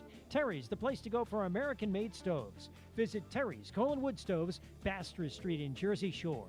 570-398-2199. Find them online. terryscolinwoodstoves.com. WQBR 99.9 FM. Jersey Shore football up 34-7. Touchdown run of 16 yards from Owen Anderson and a 2-point conversion. Weary to Jordan, and the Bulldogs are back in business. Kickoff right to left. Cam Allison set to boot, courtesy of Deja Vu. Find a little bit of everything. 256 Allegheny, Jersey Shore. On a fly, retrieved at his own 15 by Johnson. Stutter steps at the 25, and shoulder is lowered as he's tackled at the 29. Shore helps him up after Myers picks him up, and here comes Central Mountain left to right, down big. Jersey Shore was able to find the end zone last drive, Brandon, a big 4th down conversion, and now the Bulldogs have a little more breathing room with 6 minutes to go in the third. Yeah, and, we'll have to see what Central Mountain does here offensively. Again, I'm just baffled. That's 3 straight weeks where, nobody's really doing anything different. They're trying to stick to the same game plan, and Shore has done nothing but stop them offensively. Look, Pence has got to be able to be that game changer right now for them. Pence is at the tail of the I formation on 30 between the hashes. 1st and 10, hand off to the fullback Walliser, and he breaks free. Past the 40, there he goes, 45, and he's stunted at the 47 for 17 yards. Anderson eventually trips him up. 1st down, Central Mountain. Wow, what a big guy, a bowling ball rolling down the field. There, Walliser finally breaks free for a big run, and it took Owen Anderson and Cameron Allison to take him down. Now Central Mountain's trying to find their way down the field. They're finding their momentum. to go down and score again. Look, they're on a hurry pinch right now. They're time of possession guys, but right now they've got to hurry up because they're down big here tonight. 1st and 10, 47 on side of the field. Gerlach under center. Hand off to Walliser again, and he drops the ball. It's in a pile. There's a lot of dust surrounding it. Let's see who has it. Jersey Shore's not celebrating as Walliser recovers his own miscue, but that's 2nd down and the back half a yard. Yeah, and that's just a nice, you got to be able to hold on to the ball. I know it's sweaty. I know it's hard to hold on to it, but if you're Walliser, you just came off a big run, and then you just stopped your progression by fumbling the ball. Not a good look here for Central Mountain. Central Mountain lets a lot of time get off the clock on these drives. Jersey Shore is that up-tempo, kind of just snap your fingers, the ball's moving. Central Mountain goes to the sideline every time. Gerlach has to talk to Coach Renninger for the play call, and time's ticking off. There's under 5 in the 3rd. 2nd and 10 on 47, 3-step drop. Gerlach chased, has to squirm free. Myers gets there and throws him down. Quincy Myers, another sack for the sensational senior. It's 3rd and long for Central Mountain, back up to their own 35. Look, I've been talking about it all night. The speed on the outside by those two defensive ends, Dugan and Myers. Myers got there that time, made Gerlacher spin away, and he had to go run into Dalton Dugan and try to come back, and Quincy Myers took advantage of it and slammed him to the ground for a sack. I want to explain real quick, go back to that thought about having to run out, get the play, and go back in. That's one thing Coach Tom Grouch has done a really great job here over the years, is use baseball signals instead of having to go and talk to the play to their players. Looks like there might be a flag or a stoppage of play. Who knows what it is. The officials are trying to set a signal in Play here. clock. And the play clock, it's something that Nate Carpenter mentioned at halftime. It holds true here. Play clock had to be put on cue. 4:03 to go in the game clock. 34-7 Jersey Shore. Central Mountain, 3rd and 22. 0-35. Gerlach chased, slammed, and sacked. This time it's Dugan with pursuit from Colin Samar. Bulldogs get another sack, and Central Mountain forced the punt. Yeah, and what they did that time is they loaded the box. They brought a lot of blitzes up the middle. And you know what? I'm really impressed with this defense tonight. The ability to go from a zone coverage all night long because they're afraid that they're going to play action pass and then go straight to man-to-man and think, hey, you have to pass on 3rd down. We'll just come at you and sack you before you even get the ball off. Tyler Weaver set to punt again, stands at his own 20. Bouncing snap to him, able to field it cleanly and whacks it up the right sideline. Dugan muffs it, recovers, breaks 1 tackle and 2 on his feet to the 45, still running, and he's twisted up there. Dalton Dugan recovered his own mistake, and Jersey Shore 5 yards shy of midfield, up 34-7, 3:08 to go 3rd quarter. Yeah, and this is going to be another key drive for them. Be able to, now we're going to get Brandon Weary back in the game. Owen Anderson's going to stay out for this little bit of time, and he's going to come back in. We have to see what else Shore has. Nate Carpenter talked about it, depth for this team. High formation for Weary. Anderson quarterbacked the offense last drive at a 16-yard touchdown run. 1st and 10, 0-45 between the hashes. Weary, 2 receiver set. Handoff to the fullback. It's Packer, and he is smuggled up. Ronnie Ergot, 6'1", 310, just clobbers him up the middle. No gain, 2nd and 10. Yeah, when we were told, last week by the Shikellamy guys, 300, 900 pounds between the offensive and defensive line. They were not kidding tonight. Big guy getting the tackle there. It's a lot of weight on that D-line and O-line. 2nd and 9, 46. They give Packer a yard. Leg kick from Weary. Sends Hess to the left side. It's a jet sweep to him. Caden Hess get him in space across midfield. Flag comes in. Weaver bear hugs him to the ground at about the 46 of Central Mountain, but that might be on Jersey Shore. I don't agree with that. I don't think there was anything there. We're going to leave it at that, just that thought right there. But nice new wrinkle there. Bring a jet sweep with Caden Hess. We think he's only good for throwing, but now he's great for running. It'd be a great progression if, the penalty didn't have to happen. Caden has 3 touchdowns tonight, 1 defensive, 2 in the receiving game, and Jersey Shore is backed up here. And we're still waiting on the official call, but presumably a hold. And imagine these officials got to be getting tired, Brandon. Yeah, look, these officials, I'm not going to be mean to them, but they don't look like they're in the greatest shape. Well, that's not what I was going. Okay, well, no, yeah. that's a little far. Well, I was going to say, I was going to move on to that thought and say, look, even I probably couldn't even catch up to that condition. You and I could never do that. I couldn't catch up. So I would not want to be these So officials I'm not saying right now. they're out of shape or anything, but I'm saying it's hard to keep up with the Jersey Shore offense. Let's keep it at that. Correct. There we go. Jersey Shore set with 2nd and 10. On 45 again. Weary takes his time. Pitch right. Allison had Hess behind him on a fake, but Allison keeps it and waterbugs up to the 48 for 3 yards. 3rd and 7, Jersey Shore going right to left. 2:10 to go, third quarter, up 34-7. Man, I love, and Nate said it at halftime, but I love what he said about it, and I agree with it. Every chance, every opportunity, he is just finding new plays to put into this offense. Jersey Shore quickly back on the line. Shotgun this time. 2 receivers each way. Weary, 3rd and 8. Time, throws, lofting pass, caught by Anderson. It comes out at the end. Would be a first down. He's past the 42, and they say incomplete. That was a ball dislodging hit placed by Julian Wilt, the junior defensive back. 4th down, Jersey Shore. Yeah, what a big hit by him. You know, that's the first time Central Mountains really made a big play on Owen Anderson, been able to stunt him. And, you know, it would have been close to a fumble, very close to being a fumble. But you know what? Hey, make Jersey Shore punt here within their own 50. I think it's either the first or second time they've had to do that all night. Don't have instant replay or VAR here. Can't overturn that. Punt coming. Owen Anderson at his own 35. Clean snap to him. Nobody pressuring him. Gets a tumbling punt off, and it's caught in stride by Johnson. Then he slips up at his own 28. Central Mountain left to right. 1:40 to go, third quarter. Jersey Shore up 34-7. Bulldogs trying to put this game away. Yeah, here, look, we got a great opportunity right now. If you're Central Mountain, you say, hey, we finally stopped that high-speed offense. We finally got what we wanted to. Now we need to be able to take advantage of this. Look, you got some great guys. Pence is coming out, but you got some speedy guys like Tyler Weaver on the outside. Long has caught a couple passes. You got to find ways to get these guys open instead of just making them run the same routes, because right now it looks like Central Mountain is just running the same plays. Both teams 2-0. Jersey Shore very close to moving to 3-0. 1st and 10, own 28 for Central Mountain. I formation here, and nothing doing on that handoff up the middle. And on the outside, it was Johnson, the receiver, tried to shift into the backfield, but Hayden Packer read it and slams him down for a 3-yard loss. 2nd and 13, Central Mountain. Let's talk about how smart Hayden Packer is tonight. He's made a couple great plays tonight. First, tracking down Garlick from the quarterback position, and then, you know, just coming back in on that play and stopping a jet sweep that, you know, Shore hasn't seen all night.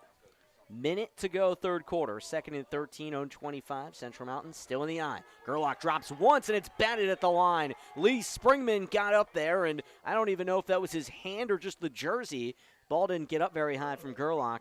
Incomplete, 3rd and 13 for Central Mountain. Yeah, look, and that's the first time we've actually really called Lee Springman's name tonight, or at least for most of the season. You know, he's finally making a play where it counts, and, you know, he's not a big guy. He's not really that tall, but when you go up and you're that short and you swat a ball away, that must feel really good, especially if you've had, you know, an interception in your career. 6 foot 235. Springman slimmed down a lot between his sophomore and junior season, and he's a versatile player that can play both ways. 3rd and 13, own 25. Gerlach hitches, throws, bobbling catch, corralled by Weaver, but he doesn't get past the 30. Thrown to the ground by Cam Allison after the ball was a little behind him, but that gives him 5 yards, and it's 4th and 7 or so. Central Mountain punts here. Yeah, Cameron Allison put a big stick on him, said, hey, you're not going anywhere this time. You might be able to pass the ball, but you ain't going anywhere. That's been another wrinkle in this defense that I love seeing, especially Coach Alex Jackson, the defense coordinator, likes to see. A lot of dejected faces on that Central Mountain sideline. There was a little bit of life in there late in the second quarter, but that's all they've gotten tonight. Punt from Weaver, tumbles to the 38. Snatched by Anderson, has a seam up the left sideline, tries to turn the corner, keeps his feet in play, and he spins out at the 40.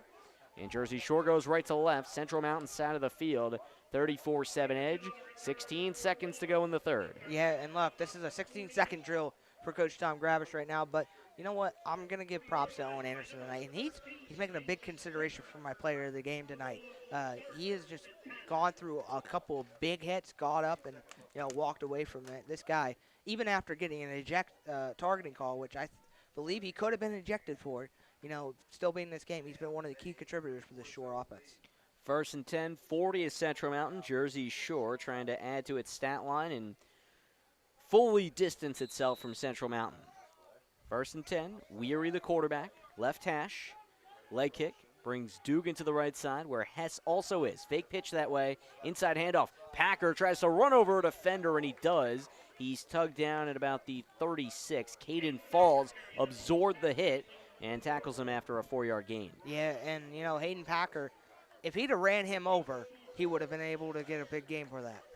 Certainly could have, but Falls is able to bring him to the grass. Third quarter concludes 34-7 Jersey Shore. Bulldogs add an Owen Anderson rushing touchdown onto their side of the scoreboard. Back for the fourth after this here on the Bear Country Sports Network.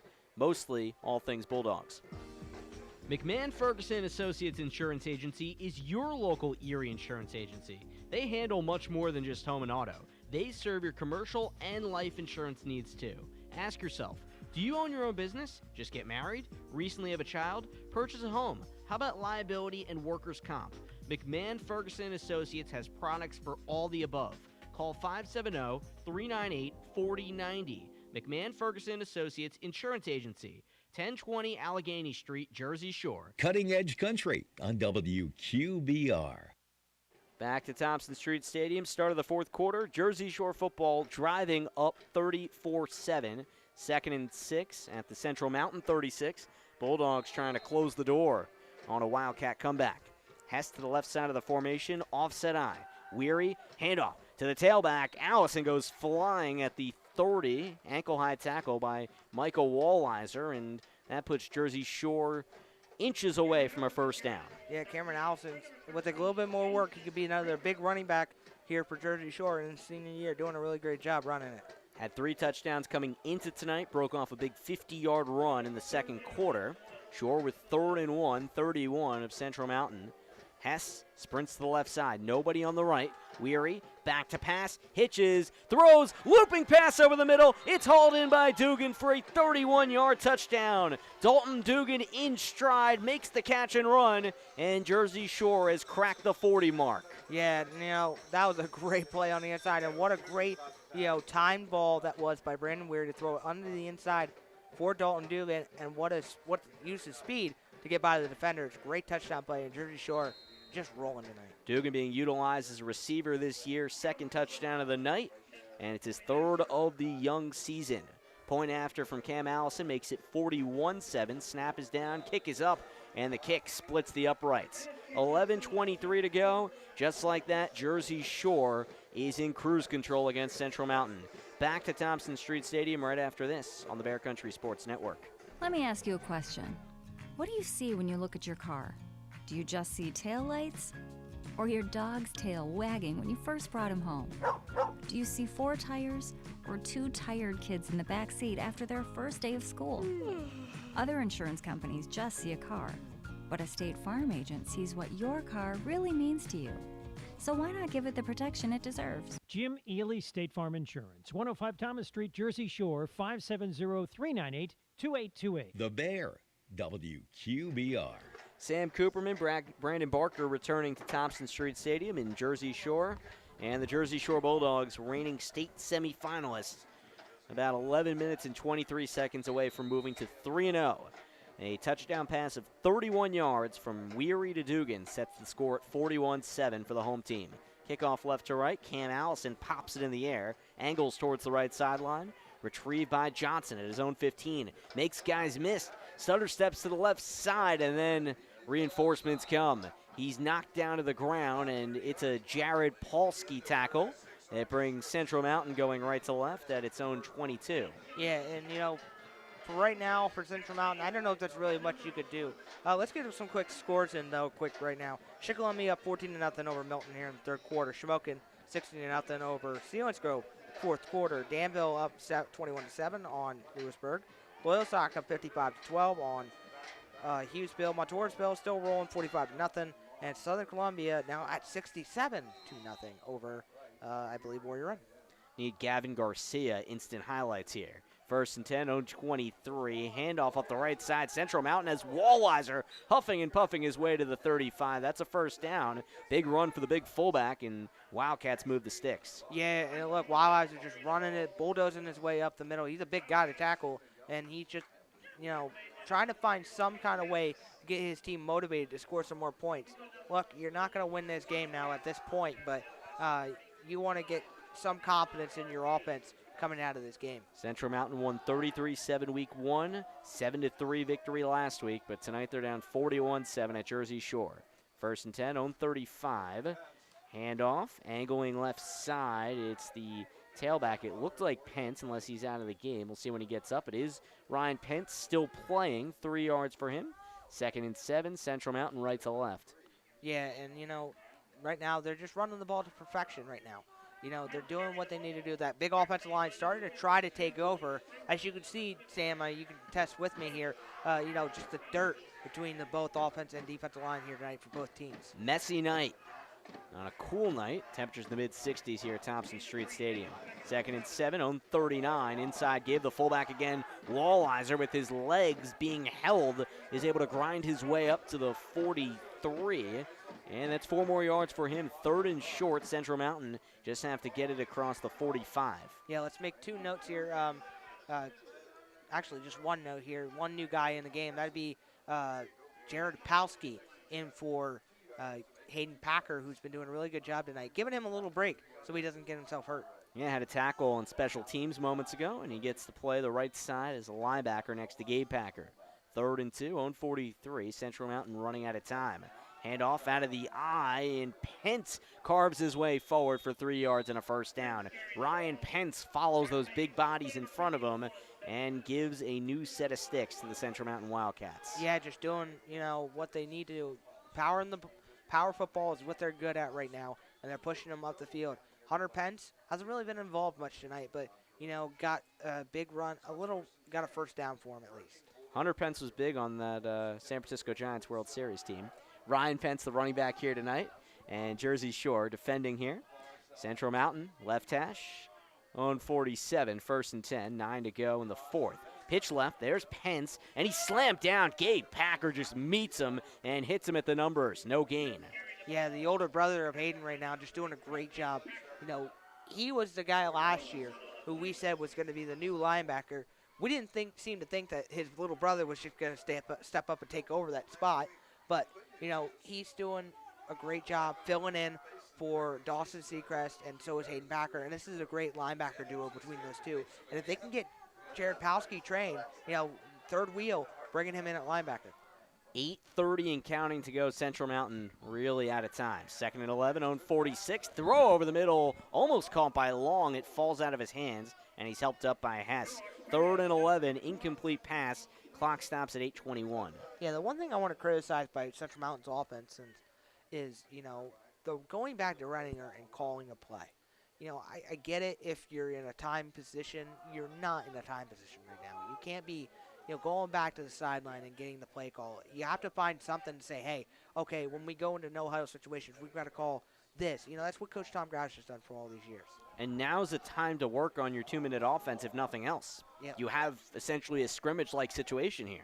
Third and 11 on 46. Gerlach drops back. He's swarmed and he's sacked. Polsky, one of the 3 guys there to greet him, also had help from Ben Webb and Dalton Dugan as well. 4th and long, Central Mountain backed up to their own 42 where they'll punt. Man, and you know what? I said Owen Anderson is my player of the game, but he's throwing his hat in there. But so is Dalton Dugan. He's come off the edge tonight, and he's gotten a couple sacks for him, where they need to. And Quincy Myers as well. Throwing his name in there, he's got a couple sacks. But Dalton Dugan really putting in a lot of work tonight. Here's a punt, and Weaver claps, catches at his 30, steps up, booming punt. Owen Anderson almost called a fair catch. He keeps it, runs up the left side. He has a lot of room to work with across the 45. Midfield, angles left, 40, and he steps out of play right about the 36. Anderson with a big-time run, and there is a flag back behind him, so this might be going back behind midfield. Yeah, and that's a shame right there. I don't think that was blocking the back, but, it is what it is. And Owen Anderson, I'm telling you, though, at some point tonight, or either that or next week, he's going to break one of these for a touchdown. He feels like he just He's just a big-bodied runner, and you saw he almost called for that fair catch, but he saw – I love the vision of him. He saw to the left side and said, hey, I've got room. I can run that. That's what you want out of an all-state, who could be potentially an all-state player this year. Certainly, with less teams in the pool due to the virus, who knows what that will look like. And Jersey Shore is poised to be a team with a lot of guys in consideration at the all-state level. Had 3 all-staters last year between Tanner Lorson, well, rather 4, 3 offensively between Lorson, the quarterback, Westland, and Caden Hess, the current receiver, and then Dawson Sechrist defensively at linebacker in that 11-4 season that Shore was able to work with to get to the state semifinals. Yeah, and, you know, like I think I might have mentioned this week 1, but with this COVID-wise, and we have a state championship, if we have a state playoffs this year, I believe this is the team that can go out and go win a state championship. Even if it's, you know, shortened by so many teams, you know, still, this could be the team. If they want to make a state championship run, this is the year, this is their opportunity. 1st and 10, Jersey Shore left to right. They're backed up to their own 27 after the hold on the outside. Most of Anderson's run was negated, but it was fun to watch nonetheless. 7:32 to go, 41-7 Jersey Shore. Offense tries to get restarted here. Officials have to lug their way to their spots. Who's the quarterback, Sam? I believe I can't see who it is. It looked like it was Weary at the time, and it still is Brandon Weary. Nick Williams, the freshman, has been the backup. It's not his time yet. Pitch right on 1st and 10. Allison with a gaping hole. Spins past the 40. On his feet. 45. Still running. Past midfield. And he's dove on at the 44. Big time maneuver by Cameron Allison. 1st down Jersey Shore as the Bulldogs take it upfield for about 38 yards. Man, it's like somebody put Vaseline on these guys because they have just not been able to be tackled all night long. Shore across the 45 of Central Mountain. Left to right up 41-7. Hess to the left side. 2 receivers that way. Pitch that side. Jordan out of the backfield. Tries to find room. He has it. 1st and more. 30, 25. Cuts inside 20, 15. Still running 10, and he slips out of bounds inside the 5. Brady Jordan, what a run. But he comes up just shy of his 2nd rushing touchdown of the year. Jordan is out of bounds about the 6. Unbelievable speed on the inside there. He took that jet sweep, and he looked like he didn't have anything, and he just bursted up the sideline and cut it inside. Great run by Brady Jordan. 40 yards for him. 1st and goal about the 5. Offset eye, Jersey Shore left hash.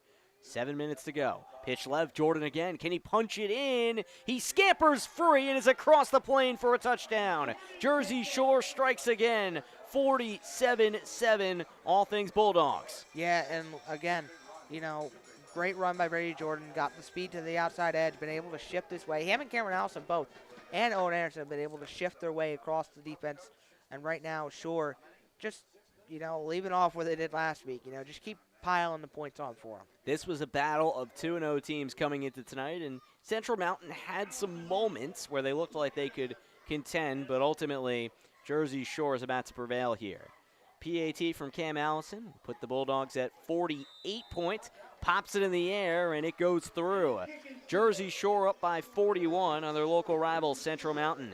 Back to Thompson Street Stadium after this on the Bear Country Sports Network in a one-sided affair. Want to sell your house? Want to buy a house? Then call the Dave Winkleman team at First Choice Real Estate in Jersey Shore. Dave's a graduate of Jersey Shore High School. He and his wife Jen live in South Avis. They're the parents of 7 children, so you know the Dave Winkleman team is motivated to market your home and find you a new one. 570-295-4422. Ask Dave how he can guarantee your home will be sold in 90 days. Dave Winkleman team at First Choice Realty in Jersey Shore. Ready to serve you. 570-295-4422. WQBR 99.9 FM. Sam Cooperman, Brandon Barker back with you. Thompson Street Stadium, Jersey Shore in the driver's seat. 48-7, 5-yard touchdown run by Brady Jordan, the sophomore, to extend the lead to 41 points. Kickoff left to right. Cam Allison to boot, courtesy of Deja Vu. Wide variety of antiques and unique items for your home at a price you can afford. Sends it off from there. It's a squib. It pops up the middle and finally goes down at the 24, where Central Mountain takes a knee as they had Tuttle there with not much room in front of them to run. Wildcats right to left, and they try to put a dent into this gaping hole between the two teams. Brandon, let's get some out-of-town scores. Yeah, let's go with one upset and one very close game. Shikellamy gets their first win of the year with a 14-0 win over Milton at Milton. They survived that game. And a final score in Sunbury between two Sunbury teams. Shamokin wins 16-0 over Selinsgrove. They advance to 2-1. Selinsgrove advances to 1-2. Very interesting. And so is Shikellamy 1-2. Okay, interesting. Jersey Shore is at Selinsgrove next week. That's a team that Central Mountain beat 7-3 last week. First and 10 on 24, Central Mountain. Out of the eye, Walleyes are tugged down for a gain of 1. Very hard-fought 1 yard for him out of his fullback spot. Tackle made by Ben Garlick, the defensive end. Yeah, you and I were talking about this. This is going to be probably a very slow drive on this one. You know, I really do want to see Coach Renninger, try something new. Try going a little bit faster. See what this offense could do. Test them. You're at a 48-7 deficit. You got nothing to lose here right now. Jersey Shore playing defense. 6 minutes to go. Central Mountain trying to score its second touchdown of the game. Screen pass right on 2nd and 9. And Long is cut down out on the right edge. He had nowhere to work, and rather it's not him. That is Ronnie Petrico, the senior receiver's first catch of the game. No gain. 3rd and long here for Central Mountain. Yep, let's note the people rotating in right now for sure. Cam Embeck in at cornerback. We got Brady Jordan in at safety. Jared Palski's back in at linebacker. We've got Stone Seacrest in at linebacker. We've got Connor Davis in at defensive end. And someone we didn't talk about earlier, he might have just rotated out, but Derek Stetz. We did not call his name. He's the new number 72 that we did not call last week. 3rd and 9, on 25. It's a pitch to the left side, and Pence bobbles the ball, corrals it in stride, and only picks up 2. Tapped down by Jordan and Davis. Cade Vicolo also playing corner for the Bulldogs here, and that was a 3-and-out Central Mountain punts with 5 minutes to go. Yeah, and, this is exactly what we saw last week and we saw the week before, just no answers. Central Mountain these teams have no answer for what Jersey Shore is doing. They get so flustered that their offense isn't working. They just keep going with the same plays. 4th and 7 on 27.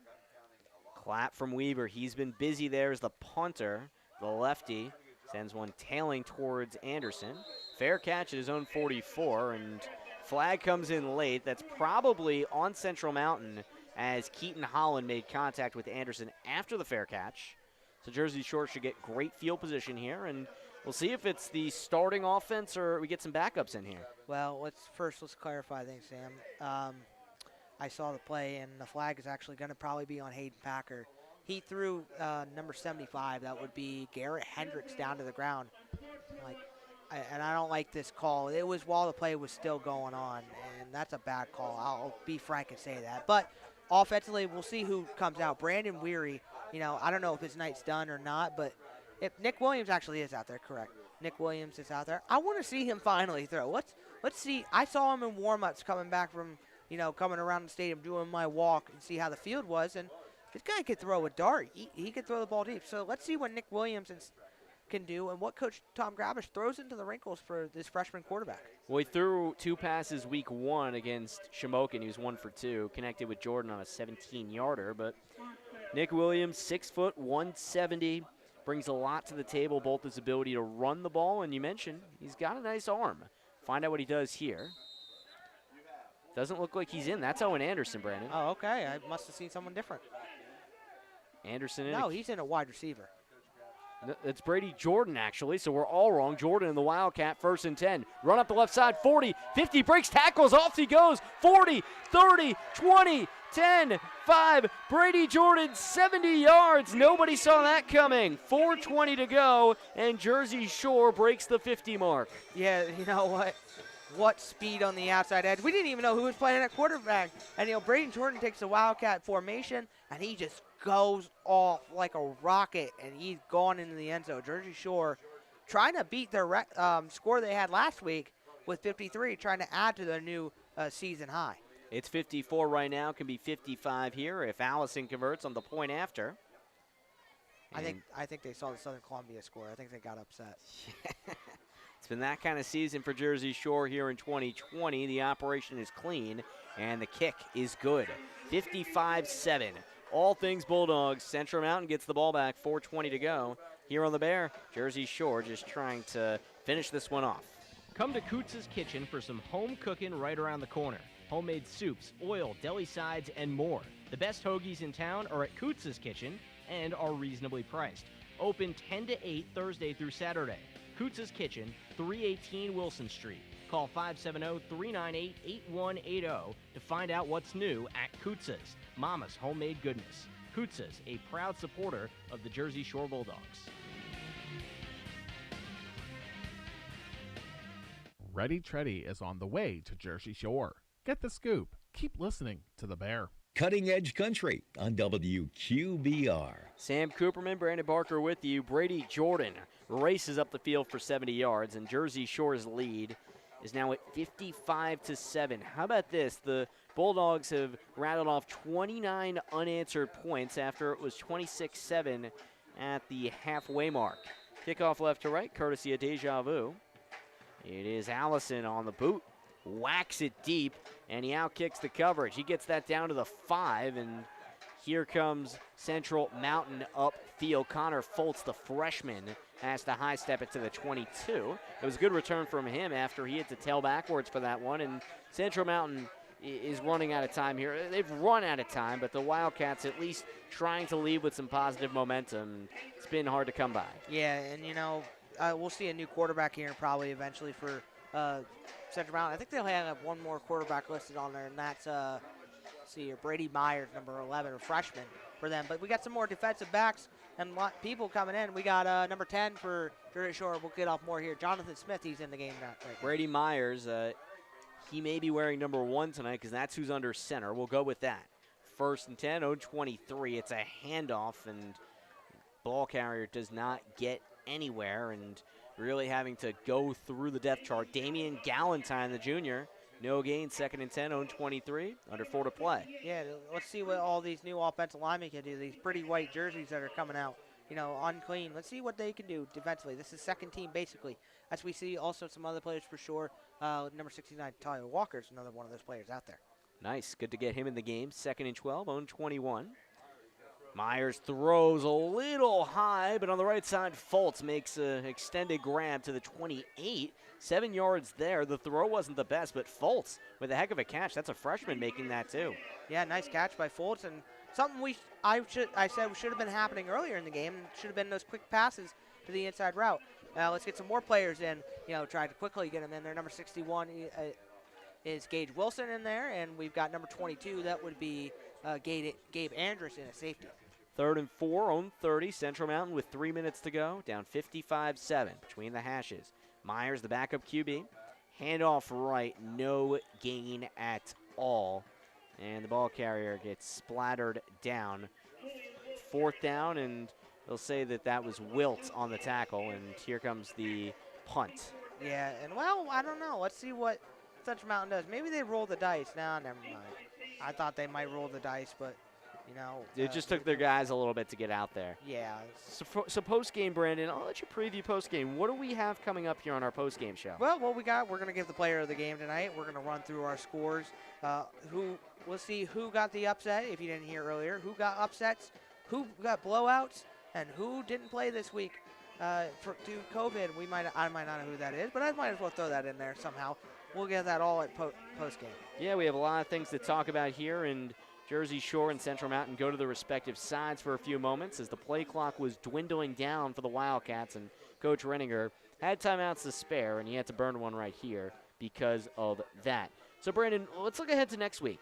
Jersey Shore is able to go down to Selinsgrove, and something that you, myself, and Nate, we just discussed before the game, the fact that even though you look at the fact that Central Mountain beat that Selinsgrove team 7-3. Jersey Shore's beating Central Mountain 55-7 at the moment. It shouldn't be a close game from that standpoint, but that's a rivalry game. Those teams get juiced up to face each other, and Selinsgrove should have a chip on their shoulder. Yeah, they should, and we'll explain more of that after this play, after we get the punt off, Sam. No doubt. And here comes Central Mountain set to punt, and it tails a little bit just past midfield, and it bounces to Jordan at the 45. Off he goes, and it's a horse collar there as he has to have Zane Council tug him down. Jersey Shore had a good run back. Dakota McDermott was the punter that time, and how about Brady Jordan showing his speed? Yeah, and that you ought to know better if you're Council. You don't do that. But anyways, let's go back to the Steelers Grove point. Look, I was thinking since Central Mountain and Steelers Grove are so close, I'm like, oh, this Central Mountain game is going to be a really good test for sure. And, they're going to be able to hold time of possession. Now seeing the Shamokin score, which we'll get to after our post game, I don't have any confidence in Steelers Grove. Now, I will give, Steelers Grove the benefit of the doubt. Like I said earlier in the pregame, they don't have their star quarterback in Danny Shock, moved down to Georgia. They don't have their top running back in Nate Schoen in the backfield, and it's a revamped offensive line. But I kind of had the same expectations for sure. So right now it's a little hairy. I don't know what's going to happen next week, but it should be a good game between those two. 1st and 10, own 43. Shore up 55-7. Here's Williams in at quarterback. Takes the high snap, runs up the middle, spins past one tackle, and then he's clobbered. A couple guys on top of him. Anton Stats with help from Zane Council for a gain of about 3 for Nick Williams, the freshman, 2nd and 7. Yeah, nice design run there up the middle for him. Let's get some more players in offensively we didn't see on defense. Donald Steinbacher coming in at running back, and Nicholas Canelos coming in at wide receiver here on the slot. Canelos in the right side slot. He jogs over to the left where there's 2 other guys. 2nd and 8, own 45, minute and change to go. Handoff up the middle, Steinbacher tries to roll free, and a helmet comes off of a Central Mountain player at about the 48. Jersey Shore is able to get up there, and as you mentioned, Brandon, that was Caden Kramer. Caden Kramer. His helmet came off. 3rd and 4, 49 on side of the field. Under a minute to play. Yeah, let's see some of the more offensive line there. Owen Bloom wearing a new number here. He's trying out on the offensive line. Shore working everybody around. Maybe the last play of the game. It's a handoff out left. Andrus, 1st down and more across the 45. Still on his feet to the 40. He keeps chugging, keeps breaking tackles, and that's where he ends up.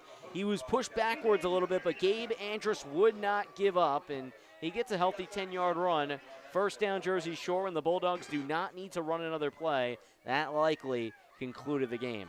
Not need to. Do they want to is the big question there, Sam, but I don't believe they're going to tonight.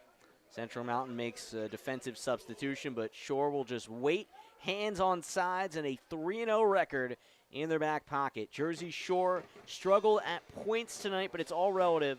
Set a season high of 55 points and do it against their rival, Central Mountain, and they beat them good. They'll play again on October 23rd if all goes according to plan in the age of Corona, but right now, Jersey Shore celebrates at home in front of empty bleachers, 55-7. That's your final. Post-game on the way. We'll have our Jersey Shore Football Boosters Player of the Game coming right up on the Bear Country Sports Network. McMahon Ferguson Associates Insurance Agency is your local Erie insurance agency. They handle much more than just home and auto. They serve your commercial and life insurance needs too. Ask yourself, do you own your own business? Just get married? Recently have a child? Purchase a home? How about liability and workers' comp? McMahon Ferguson Associates has products for all the above. Call 570-398-4090. McMahon Ferguson Associates Insurance Agency, 1020 Allegheny Street, Jersey Shore. Looks like it'll be a harsh winter. Why else would CVS have snow shovels and ice melt for sale already? Time to visit Terry's Colon Wood Stoves in Jersey Shore.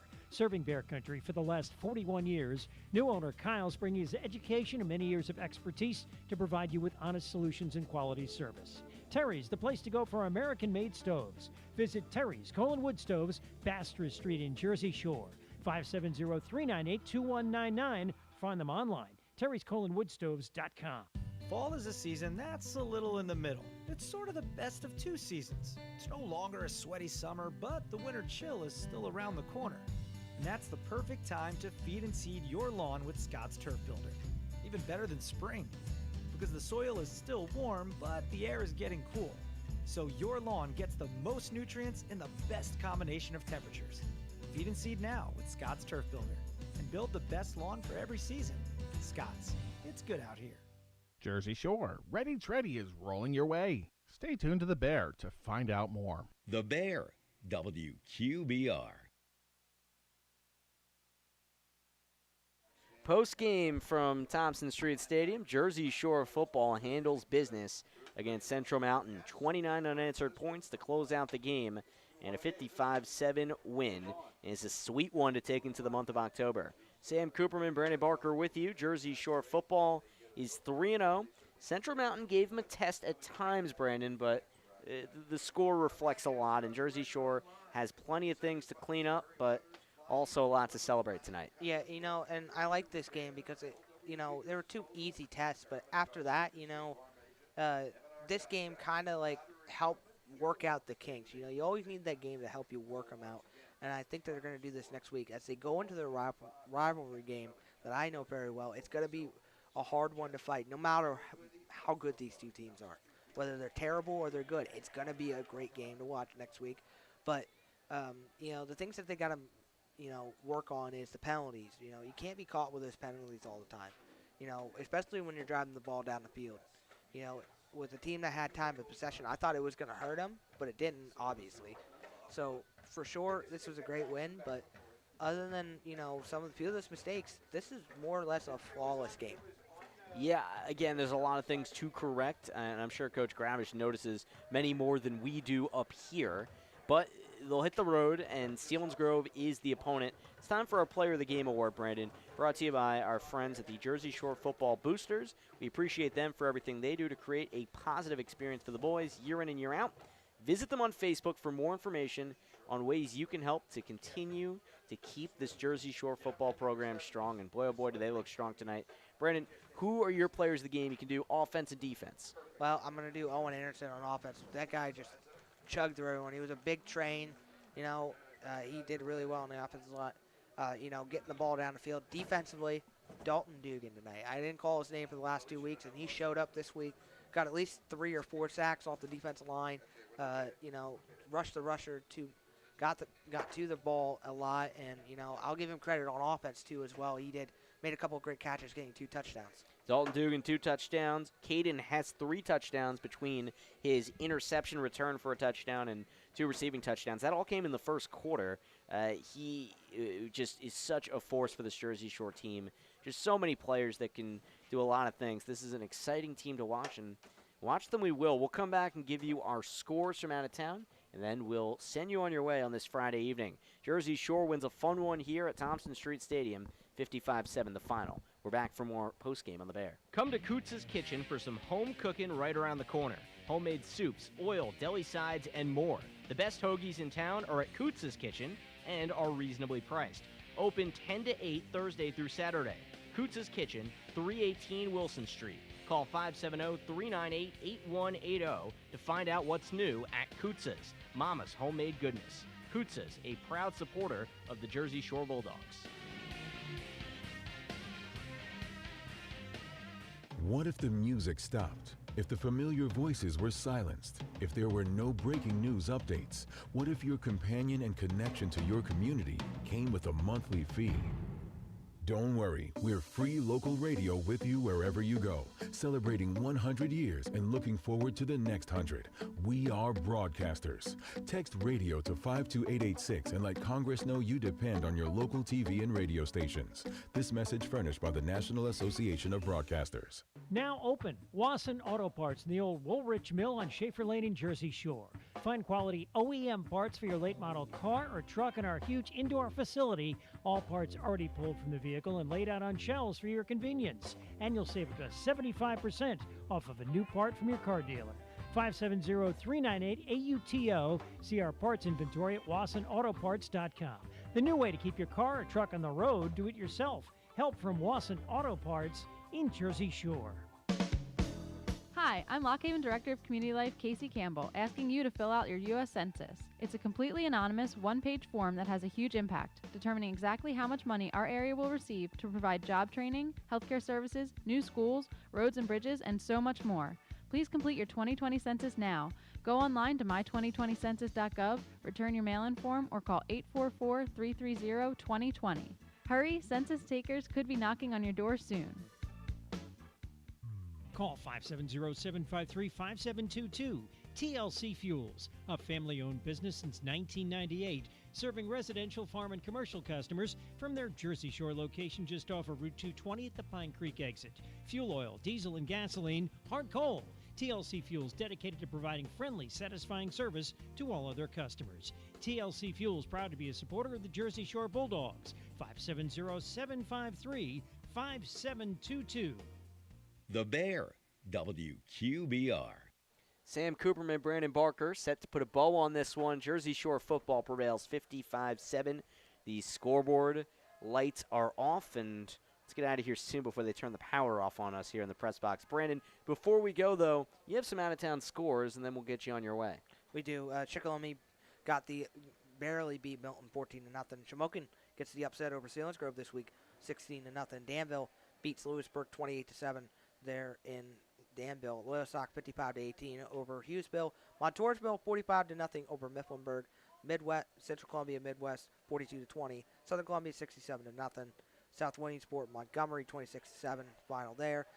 Williamsport wins in a close game right now in the fourth quarter, 18-7 out there in Williamsport. And we'll update the standings here real quick, and I'll just go through it really as quick as I can, Sam. 3-0, Jersey Shore, they're number one. You don't have to rush. You're good. I was kind of joking about the power thing. They're very considerate here. We'll be good. Yeah, absolutely. So Jersey Shore moved to 3-0 in the standings. They'll be number one. We have to do this because, we got an 8-game schedule instead of a 10.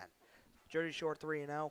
Shamokin will move to 2-1. They'll be second in the conference. Mifflinburg moves to 2-1. 1-2. Shikellamy moves to 1-2. Selinsgrove moves to 1-2.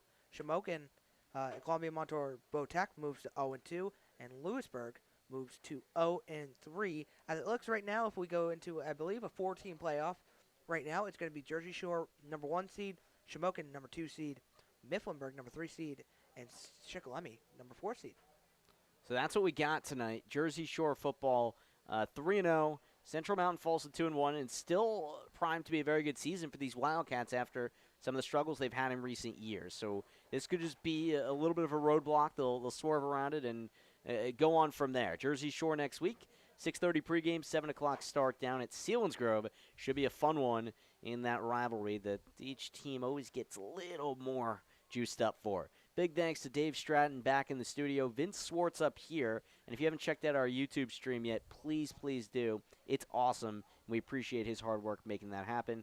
Also, send our thanks to Nate Carpenter.